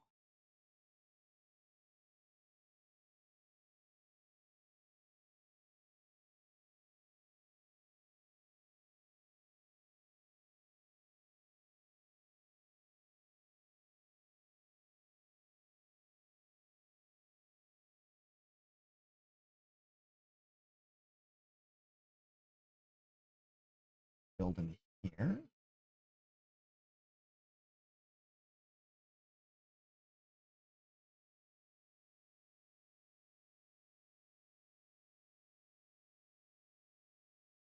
Could speculate, but I don't really want to try and guess.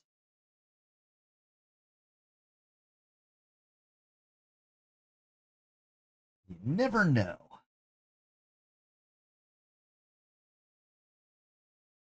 It does, however, also look like this bag won't be having any extra pieces. Bag 4, so we'll label that up here.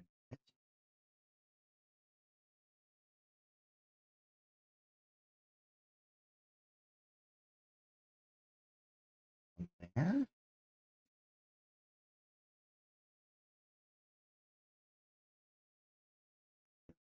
That's feed this one on through, so you got that all locked in place. Let's see where yep, this is where this,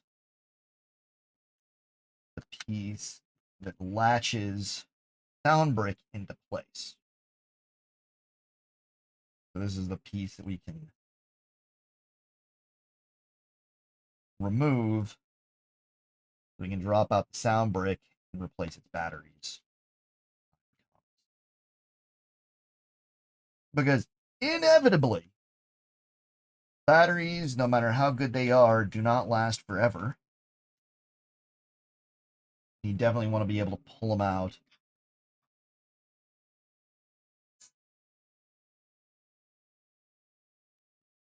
Okay. And then, like I was saying, we've got the bay there. Chest. I should make my bag full. this up real quick, since we are finished with it. Even though I have no spare pieces, still got to have a bag 4. We can't be sitting there going, well, where's bag 4?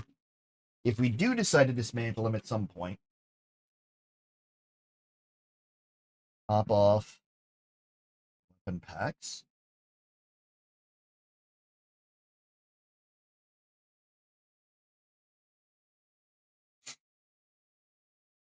His wings, tip those up, that there.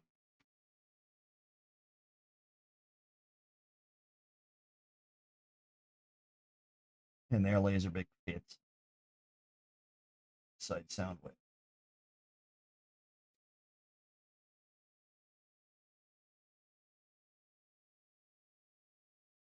I feel like he go this way because then he's actually flying out.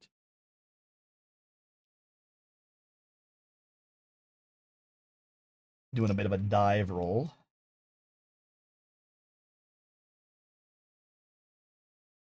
This is the first one of the Transformers Lego sets that I've acquired. And again, great thanks to Luna, code Lex13, for getting this for me for Valentine's Day. She is an amazing girlfriend. She is watching while she's working from home, hopefully not getting too distracted from good old day job. Also, Gamers Travel, which, if you're not already, you should definitely follow Gamers Travel, at least to the YouTube channel. So this paper bag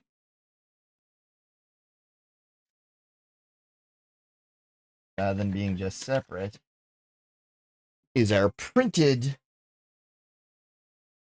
cassette door.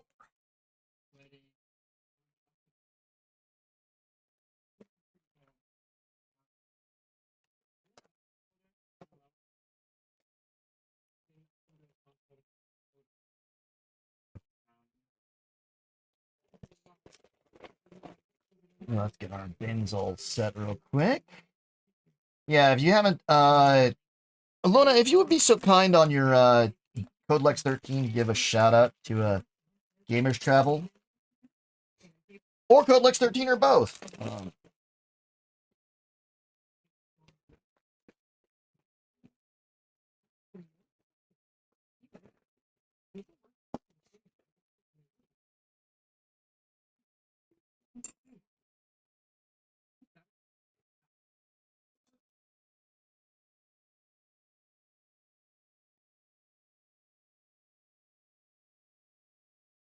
Thank you very much, Luna.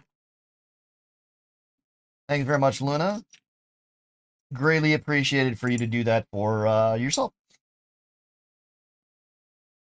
Luna is on Saturday, which is our anniversary, but a little earlier on it than our actual anniversary. Is going to be part of another podcast doing, I think it was some conspiracy craziness.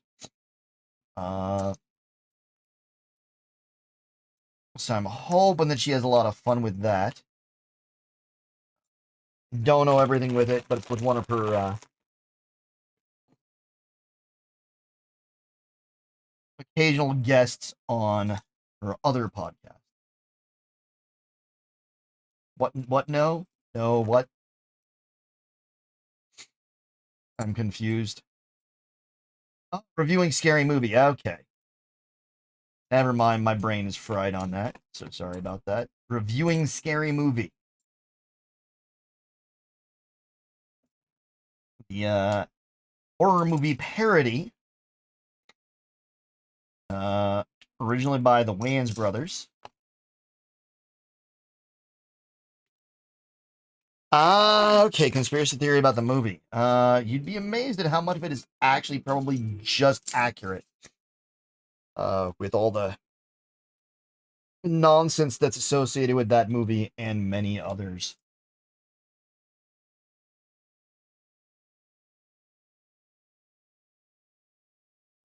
To the back.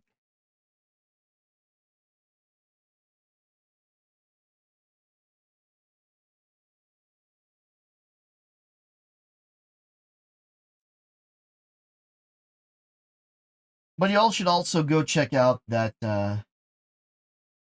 Okay, but Luna will be posting on the Discord, so you should always hop on my Discord. Luna will be posting a link to that podcast that she's going to be a part of, so y'all can go hang out and watch when she goes full conspiracy mode with the crew. So I apologize for not having the name of the podcast top of my brain pan.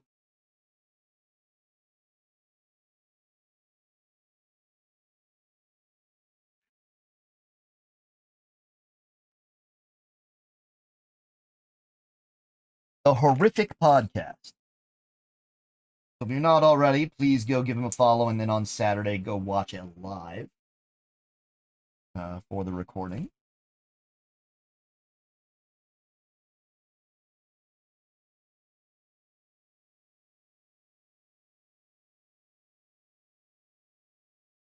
Because we do a horror-rific. Sorry. We do always want to support everybody around us in our community, especially the lovely.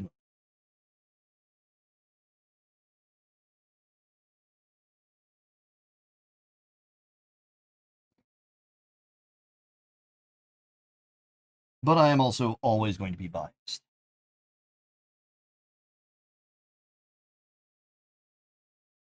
But I think you all can understand. Colin's great. Colin should be. Maybe Colin can come by one of these days. Wish that that crew played more, did some gaming, because then we could drag them into the fog with us.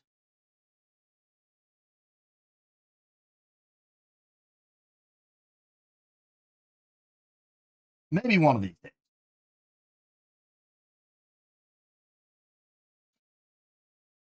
They say, as I have said, that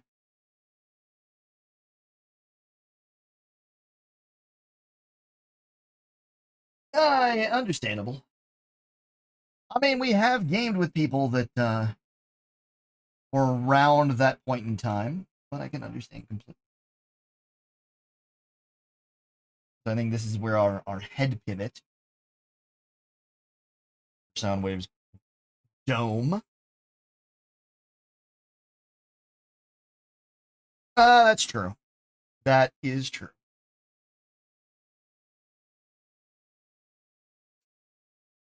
I like sleep. Sleep is fun.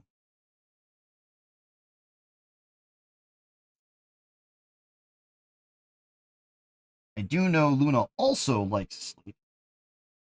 Not necessarily as much as I do, but there's still an appreciation for sleep.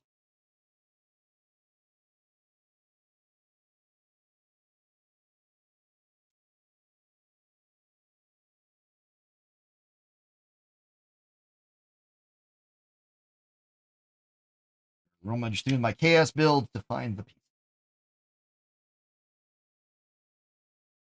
I'm going to start smoothing out the top here, so that this is gonna look like a cassette deck.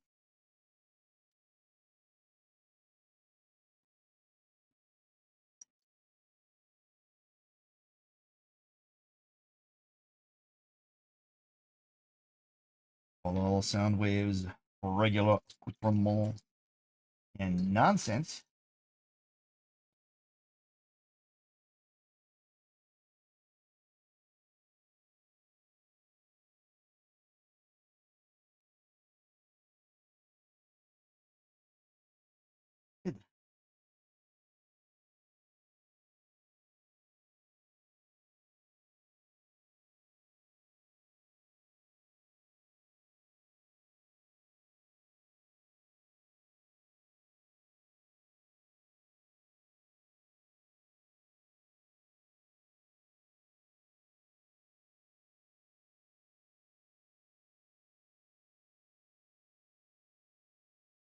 Spot over.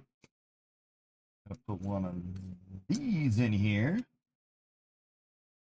Again, we're getting this all set up because eventually we're gonna be able to put the tapes in here.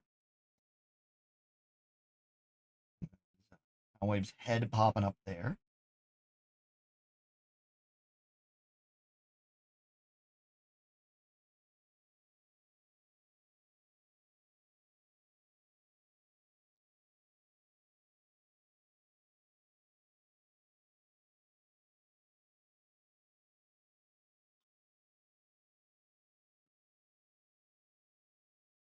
And the play button is what you would press, is what you press to make the sounds. And they do make sure to not block the speaker vent for it, so that's nice. Always like some attention to detail. Make sure you're not blocking stuff that ought not be blocked.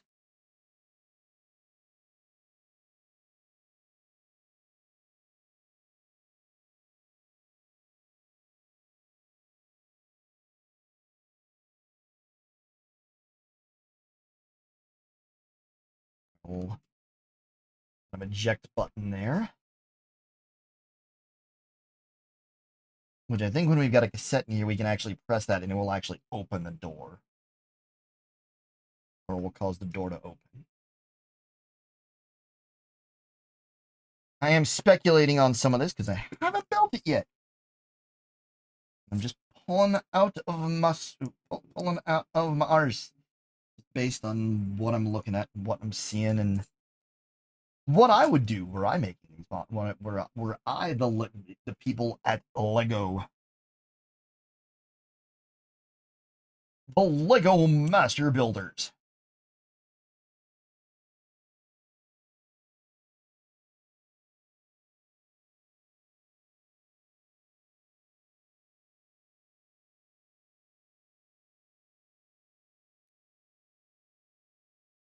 LMB.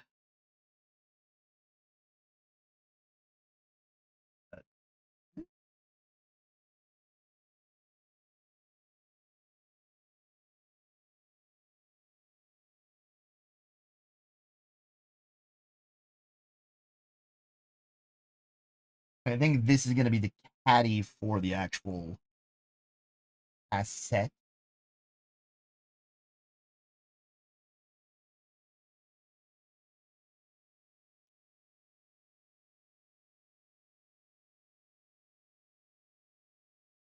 As you see me reaching across, I am actually just going to the next page on the instructions. I do have on my iPad with everything.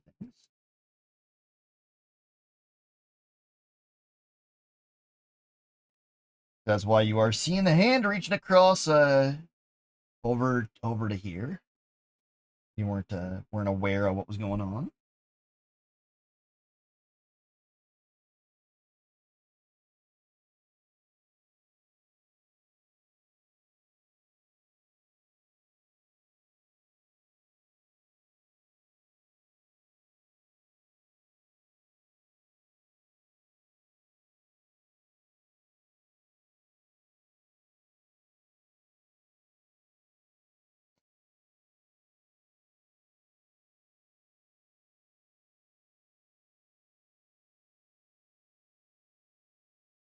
We're just getting this all set. And finally put our window in here. Risers on either side to get it up to the height of the window.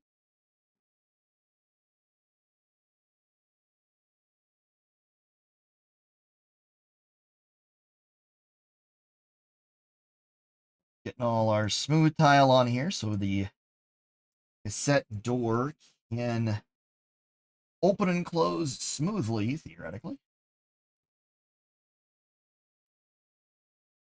Try not to scratch up. Nice printed tile. That all set there. And then this is going to mount on these two that we put in way earlier in the build.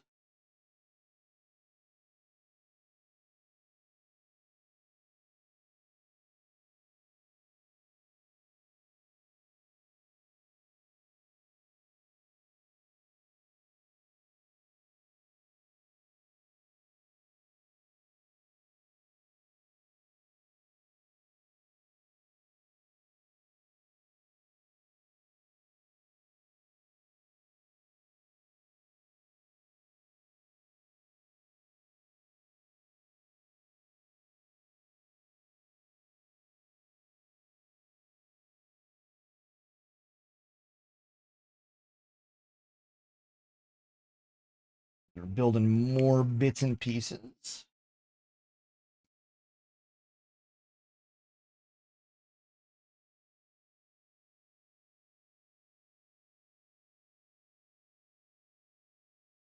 Since everything has to work so that Soundwave can transform, gonna have a lot of these where clips are gonna go into, so they can move, and then clips so they can latch together.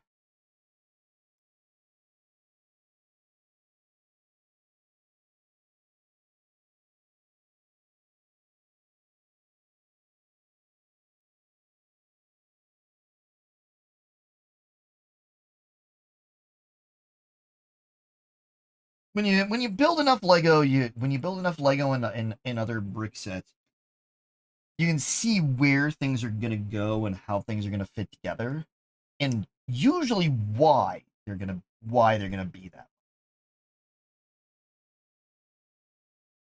Because like, see, we got over here. I almost guarantee that this right here is gonna be probably for a shoulder swivel. I could be wrong. I could be very wrong.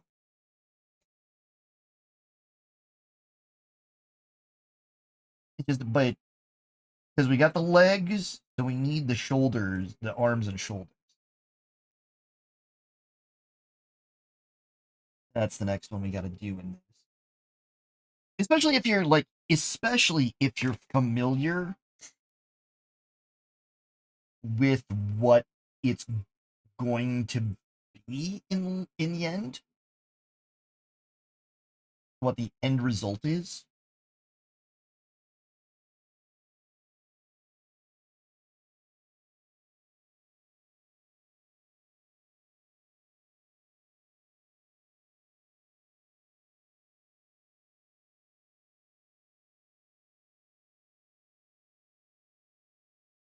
Your shoulder, maybe it's for the to hide his head. I think so.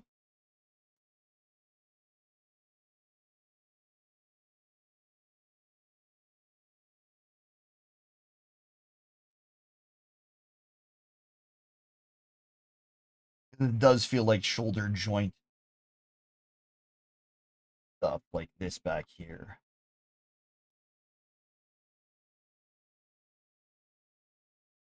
Or a connection point for the leg when they fold up. I suspect that this is where we're going to go there, and that's going to clip in over here.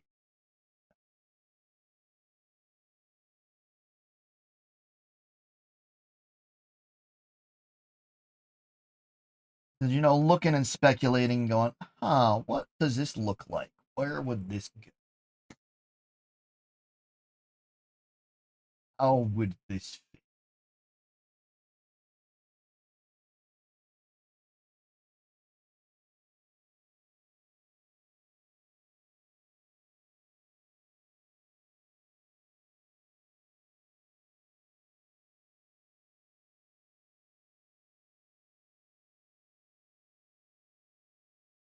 Oh, look. That clips in there. And closes over there. So I think we pop this so that his arms can move to the back. And when they're in place, his arms are there, and that gives us a shoulder swivel.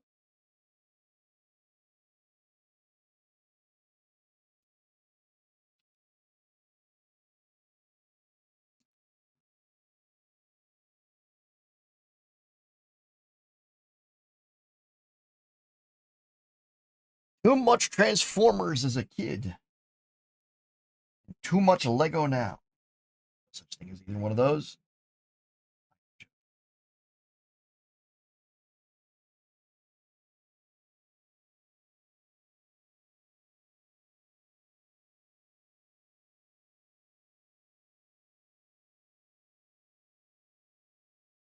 There's some great use of the curved pieces to allow that movement. You do have to pay attention to where things are gonna be. you'll notice. Oh, hey, this is gonna end up here. Because, like, this is, again, gonna come around here on this side, so that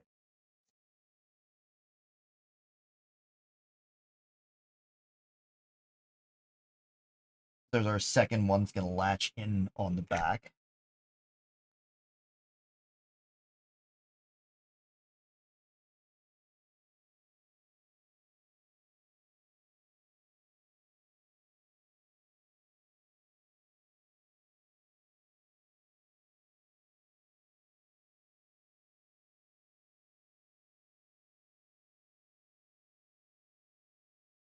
As we continue to, like, and as we go, we're locking things in place and making sure that they can't get disconnected easily. And they're gonna stay in this spot so that back here we're gonna put a plate there so that it gives that smooth feel on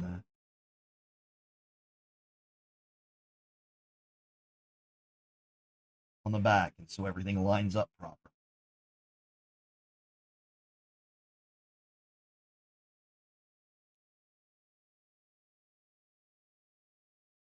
We'll have stuff that locks other stuff in place.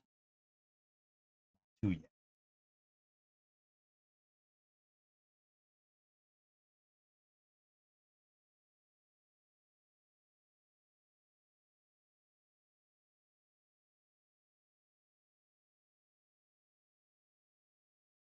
All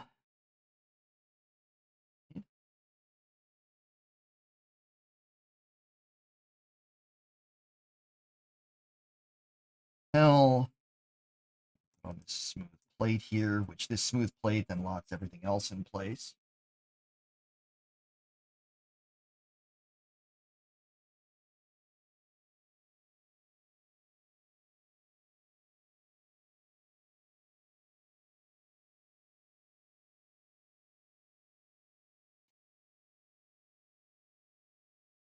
And this is again gonna out right there.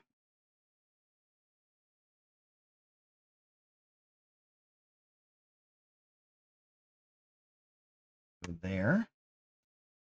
And these swing forward and lock in.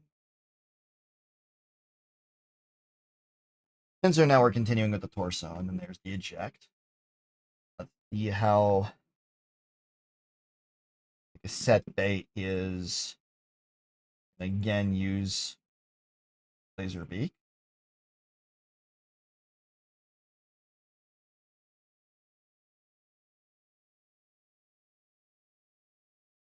Try to. Up.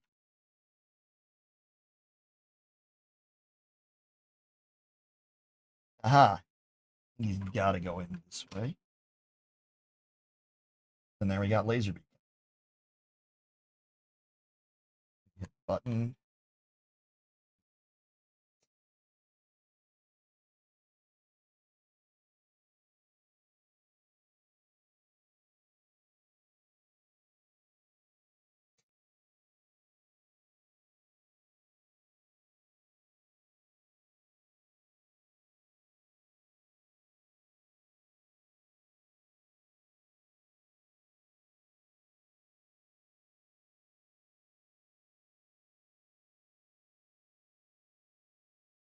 And I mean, yeah. I remember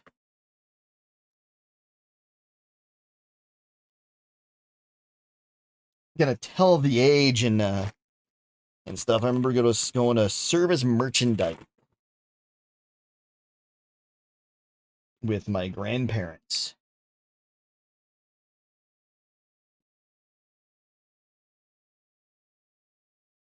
And looking at Soundwave on the toy shelf.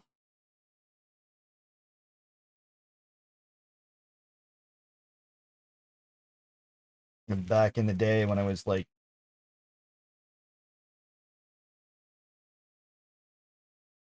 probably 6 or 7, maybe. was an amazing thing. Doing all that back then.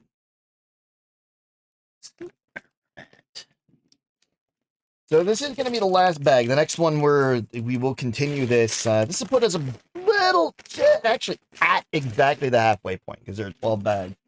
And what we're working on is bag 6. So this will be the halfway point. So we will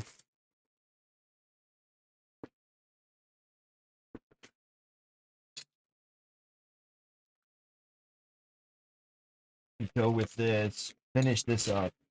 And then by the time we're done with this one, we should be right around when Luna's getting off of work. We can get things set for some multiplayer.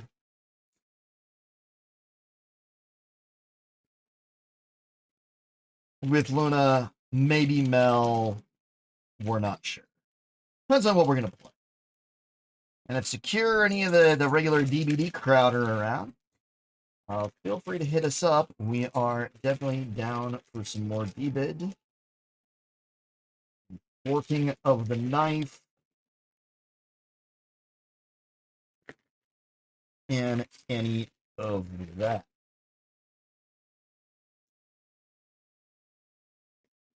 We're gonna have one that's all the monochrome and then one that's gonna be all the blue.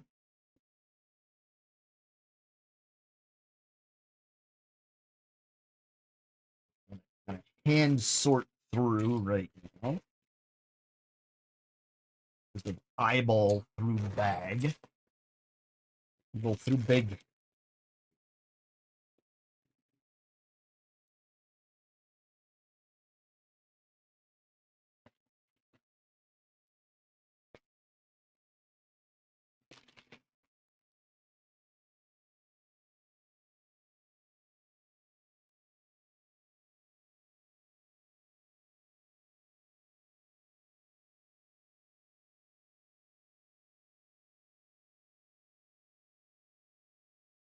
That's everything. Of the black. Got that all. Yep. Another one.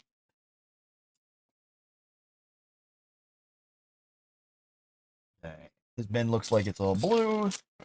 This one's all monochrome. And this one is just small pieces.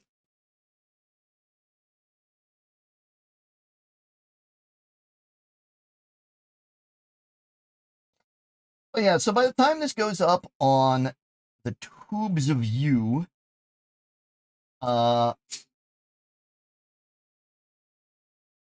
the talked about earlier DVD movie theory crafting should be up on the YouTube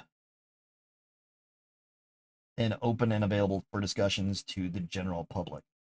Please do make sure, if you're not already, and you're a fan of me in any way, shape, or form, to go over to the YouTube channel, youtube.com/@RavenWishAVT.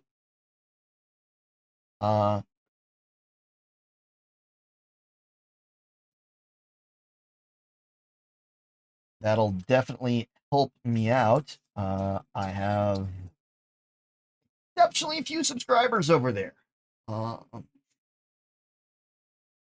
And I would like that to get something. It's where you can find old VODs,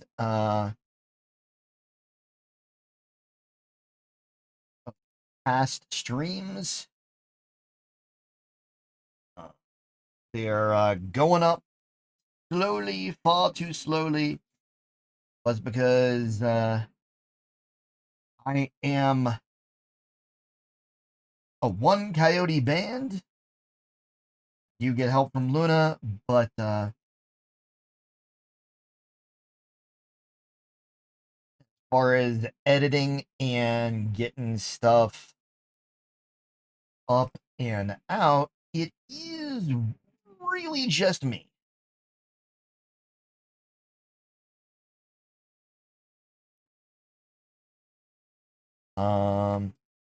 Luna is a great help when she can, but definitely don't want to overburden anybody if you don't have to, especially your partner.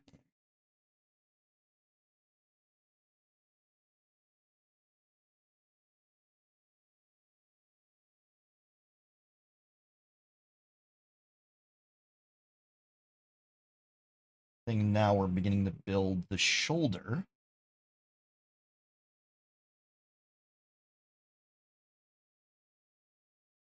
The first shoulder.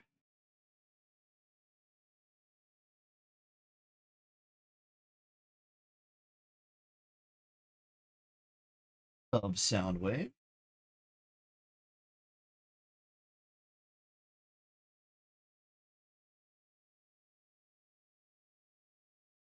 And started. Gonna be putting a ball in here. Ball and socket joint. Come on. Nice.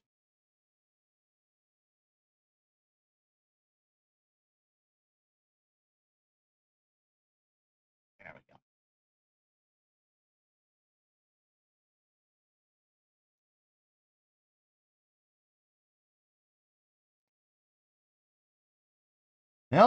I tend to forget that I have my brick separator available to me to make things easier for pushing stuff sometimes.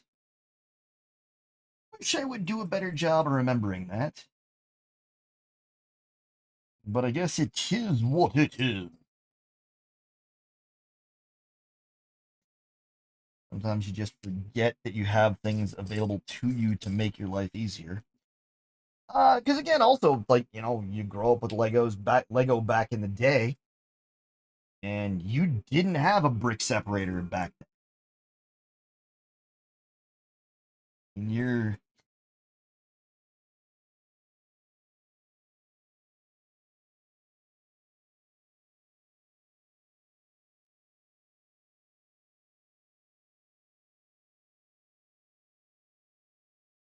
back when I was growing up.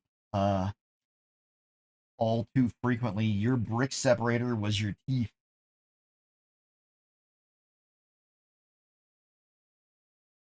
which was not the greatest thing.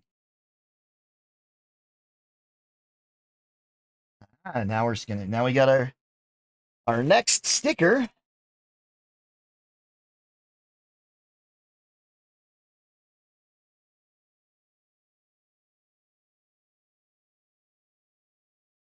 Which is sticker number 7.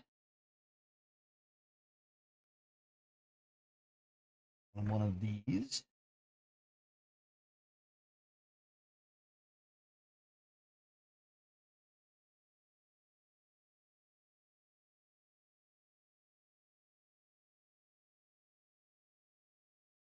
All nice and lined up.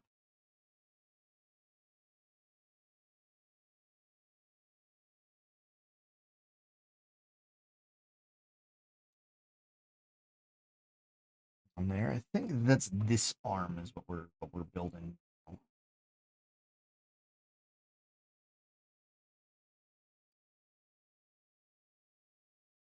Maybe I'm wrong, but I think I'm right.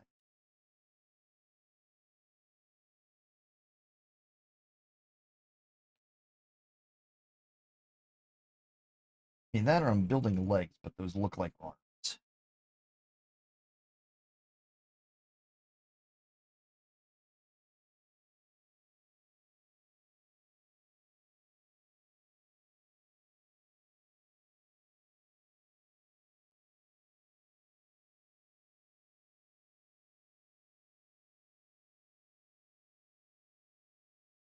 We continue to lock everything together.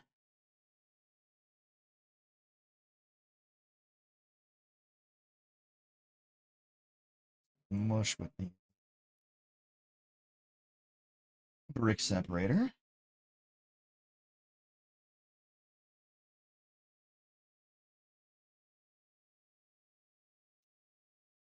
Lock that in there. Elbow joint on a ball and socket.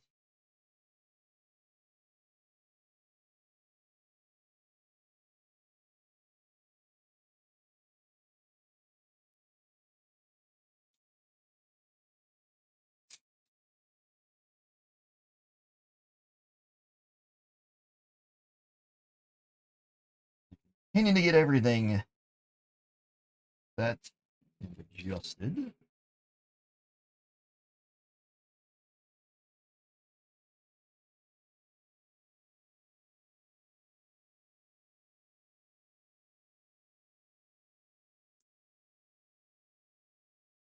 You're using pieces that'll need to be locked in later to lock in other pieces that'll lock in other pieces. Locking and moving on and locking and moving on.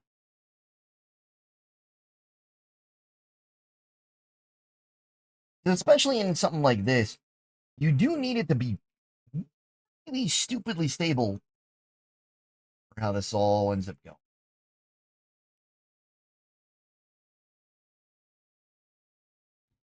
Throw the ball at myself.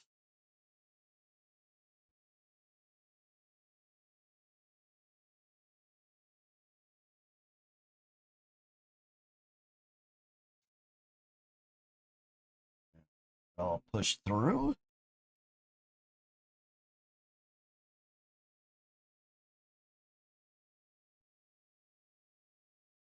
In there to give us rotation.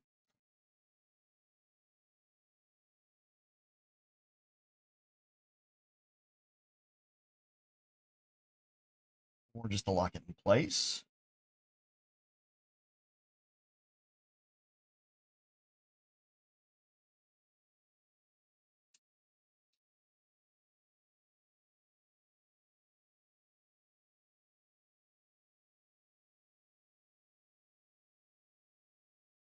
Sure, we're going through the right hole. Wrong hole! Wrong hole! Okay. Okay. Probably inappropriate, but whatever. This is made for children.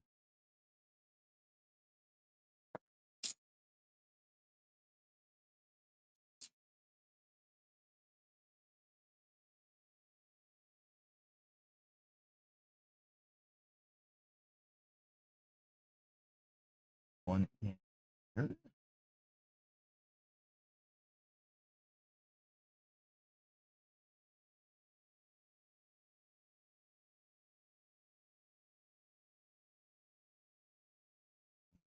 directione.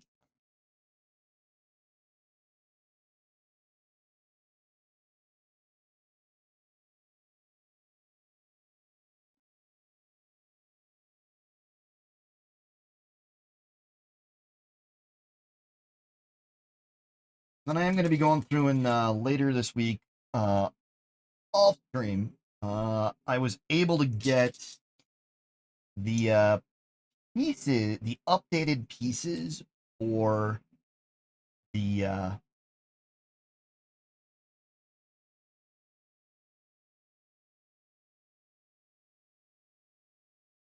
Orca Jaws ship.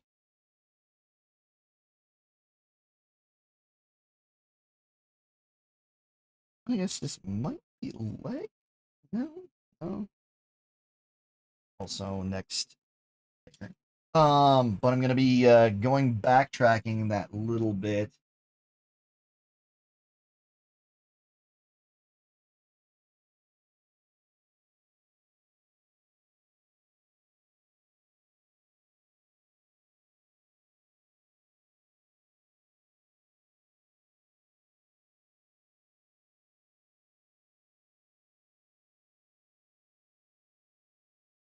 So that I can get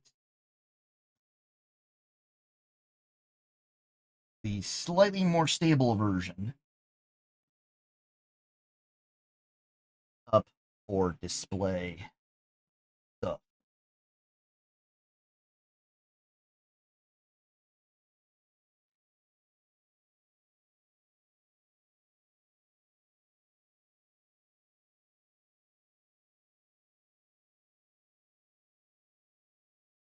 Gonna be doing that off stream with Luna. She gets to see everything set properly for what was yet another one of the gifts that she's given to me of Lego stream.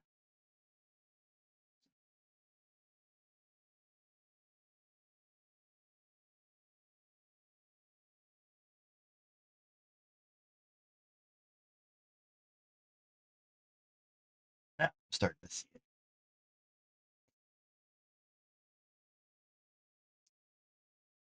Allowing you to hold stuff away.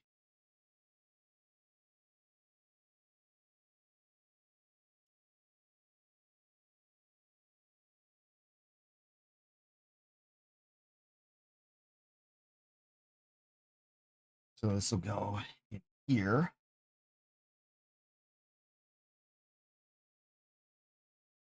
And set up so that this can fold like this in the back.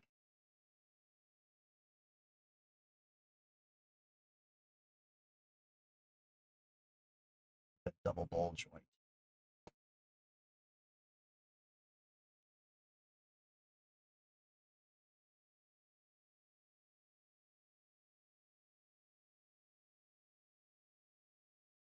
You know, I am going to step away for just a second. I'm a lot of sniffling. I'm trying, and I need to blow my nose real quick. So I'm going to be right back. Hang on. Thanks for waiting on me. Sorry about that delay.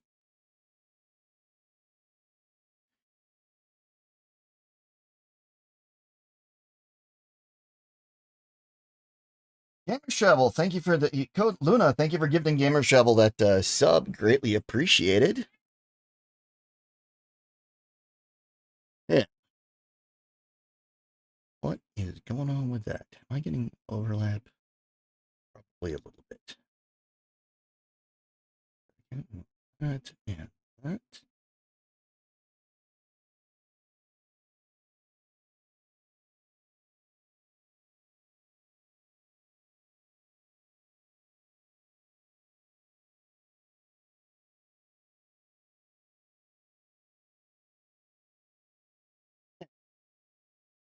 I don't know why that wasn't happening as you're sneezing on me.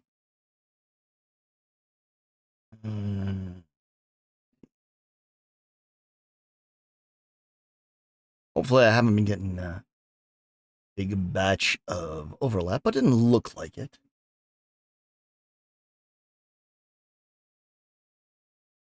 Yeah, just okay. So I did, however, just have a Fisher sneeze on me, so that's fun. Sneezy cat, sneezy cat. Fisher is a sneezy cat.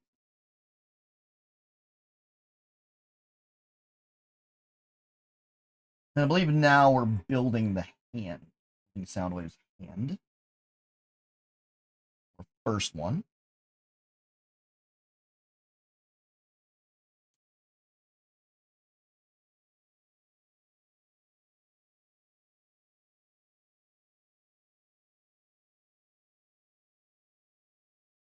We may only be building one arm on this, but I don't think so. I think we're building both arms.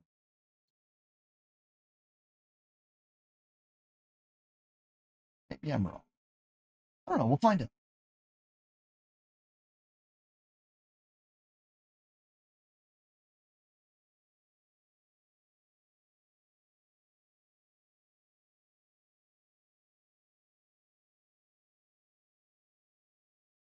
Sorry about the light continuing to go down. I do use some natural light, and it's starting to get bored in the vicinity of sunsets. When the natural light's beginning to fade.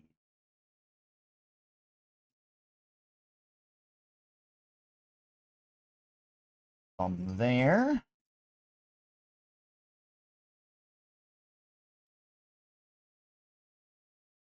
Soundwave does have a bit of Simpsonized hand, just because I think it makes it easier for Lego.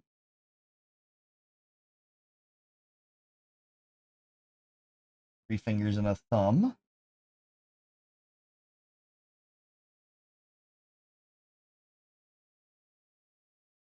Plug in there.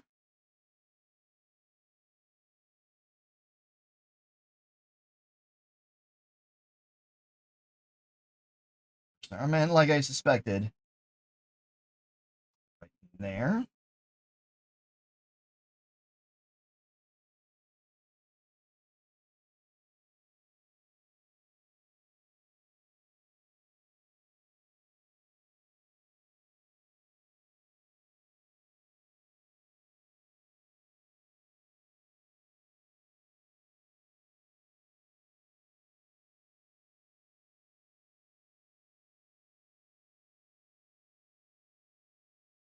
Fisher is getting annoyed with me being in this position, but I mean, it won't be for that much longer. He'll be able to sit properly next to me and squish. Fisher likes being right up against my leg usually. Amusingly enough. I mean, he is a cat and he does have what he likes. He gets grumpy when he doesn't get to have what he likes the way he likes it.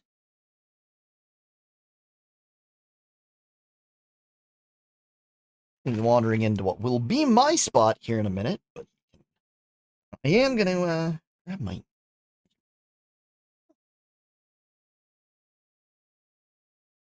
He's confused because I'm not in my spot gaming for stream.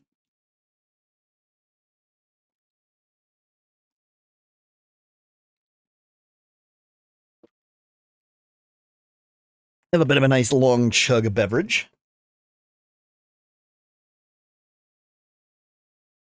You okay, Mr. Sneezy?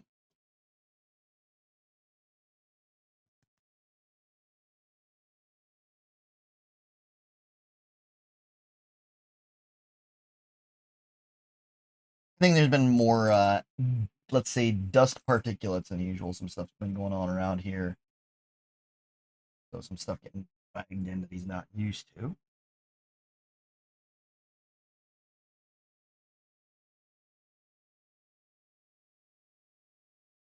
But he... Doing tight.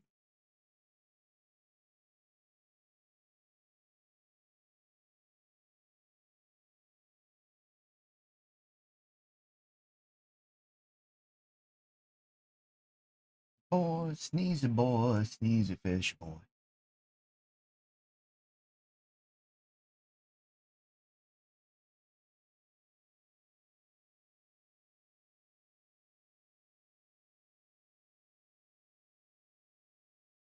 We will, like I said, we will soon be switching over to the usual multiplayer stuff.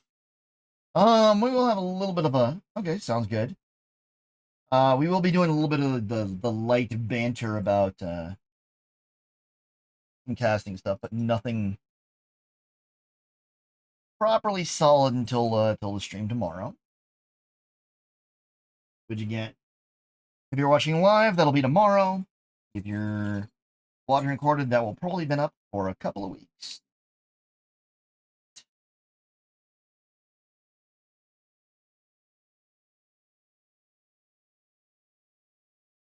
We're building basically the reverse. We're just building the reverse of what's over there.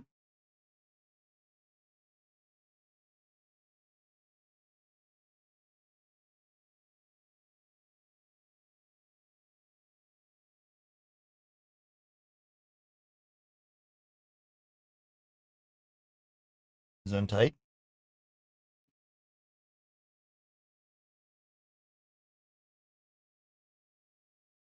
Just having some more sneezels.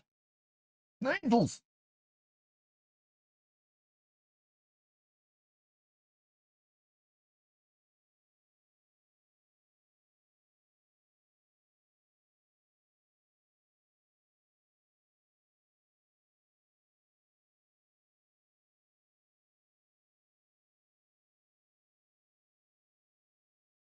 A little bit more sturdy press. Remember that I have my Indeed WJ Indeed. More sturdy press on this. Our first shoulder ball joint in.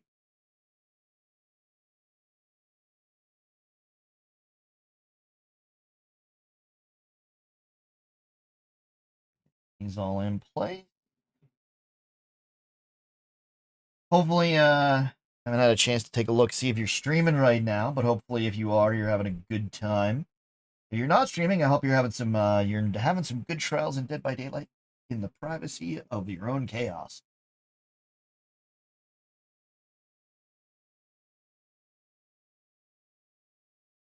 And if you're not in the privacy of your own chaos, I still hope you're having having some good trials. And we do have again another sticker.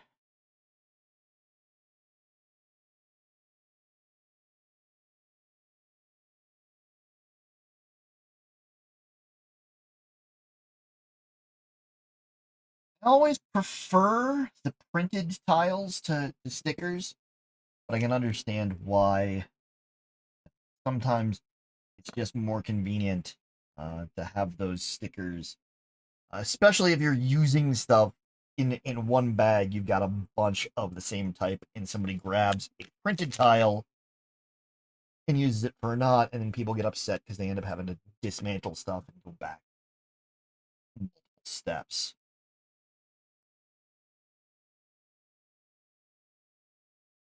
Sometimes that happens. We got our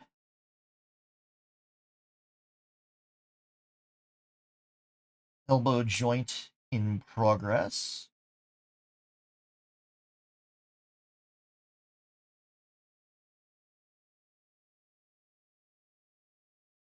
Right here. And use our brick separator press. It's nice and flush. Without jamming the crap out of our fingers. Delicate, delicate fingies.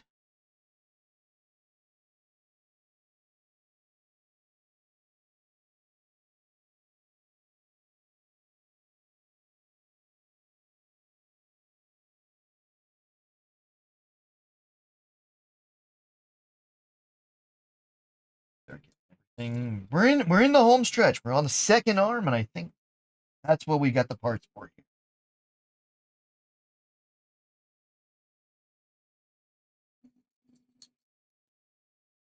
It's just the whole ass second arm. It'll be legs, head, and accessories.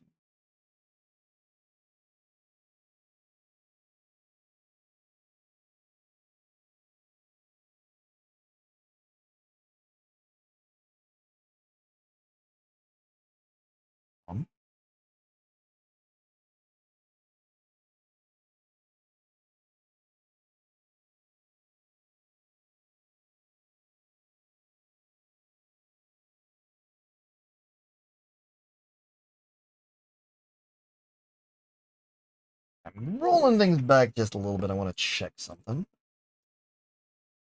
Where it is.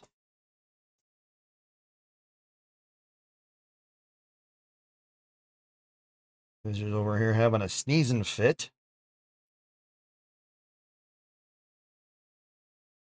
Okay, bub?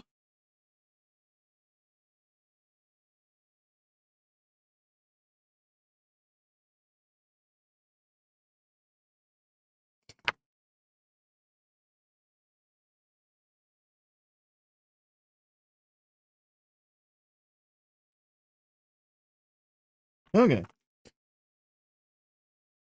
This into the hand. I love that in the photography for the set, this pin isn't here. But in the instructions, it is. I want to do that.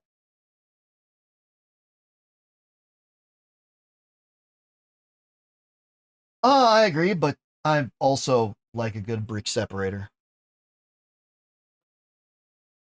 Sometimes it's nice to just do it. I remember, I'm sure, Secure, you're of an age where our brick separators was our teeth.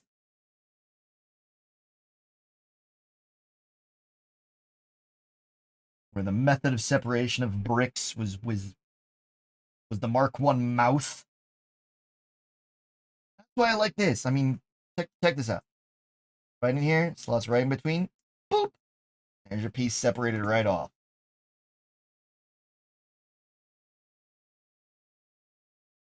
And you don't have to leave those tooth marks on them all the time.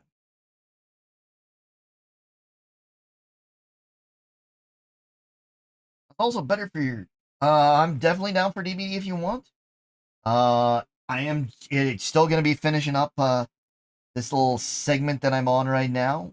But once I finish this bag that I'm on, and the second arm will I'll definitely be there.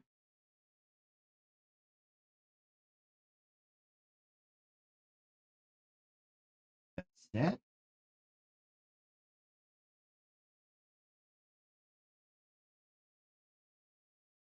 And in.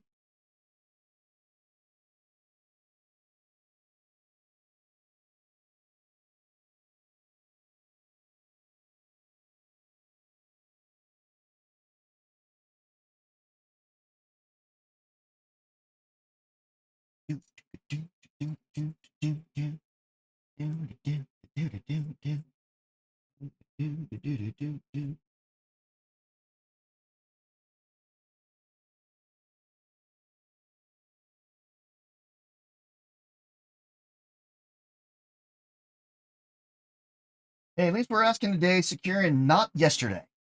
Because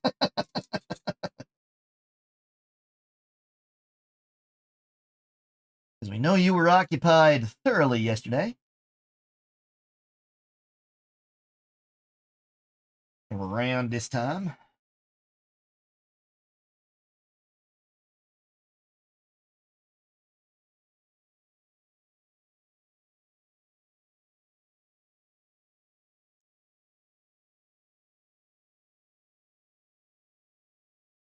So how's the 3D printing? The 3D prints going secure?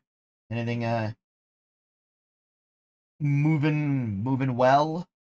Oh, no drastically failed prints lately. Hopefully.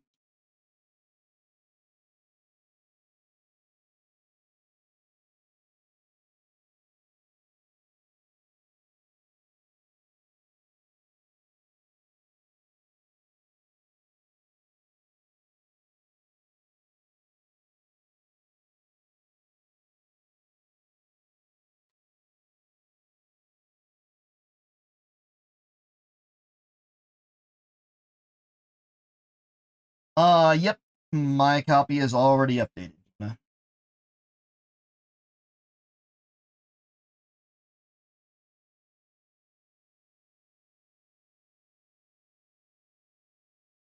The joy of a console. It's back when you can. Good. 4 of the 5. Nice.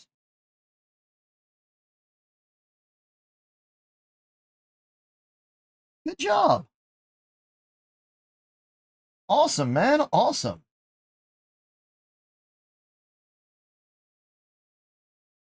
Congratulations on the 4 of 5 wins.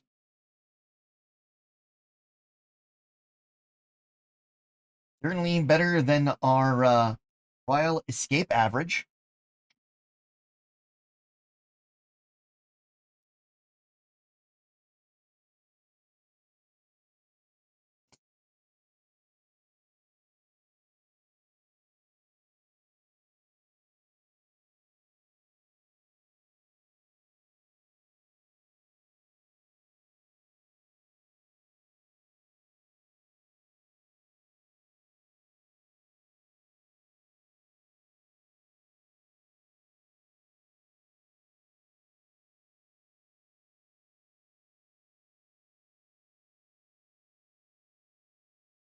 Second arm, well in progress.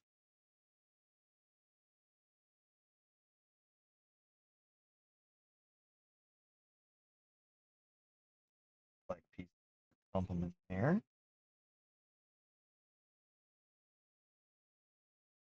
Things over that a little bit. Try not to spread out so much.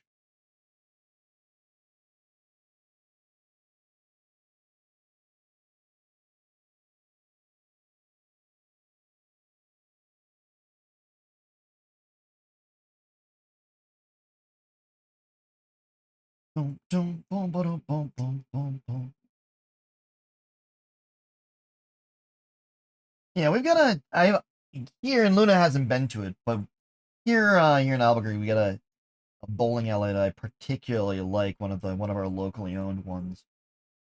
I particularly like that I have many fond memories of. It is a very, very long running bowling alley here. Luna definitely wants to try sometime going to round one, or doing some bowling around one. But I also want to drag her to the local one of the local ones.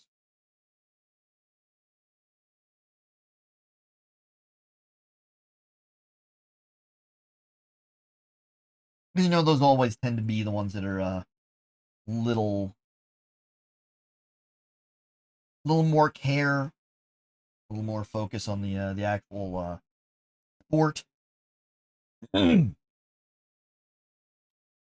here we go. Got Soundwave here, at least in part. Got his torso and arms done.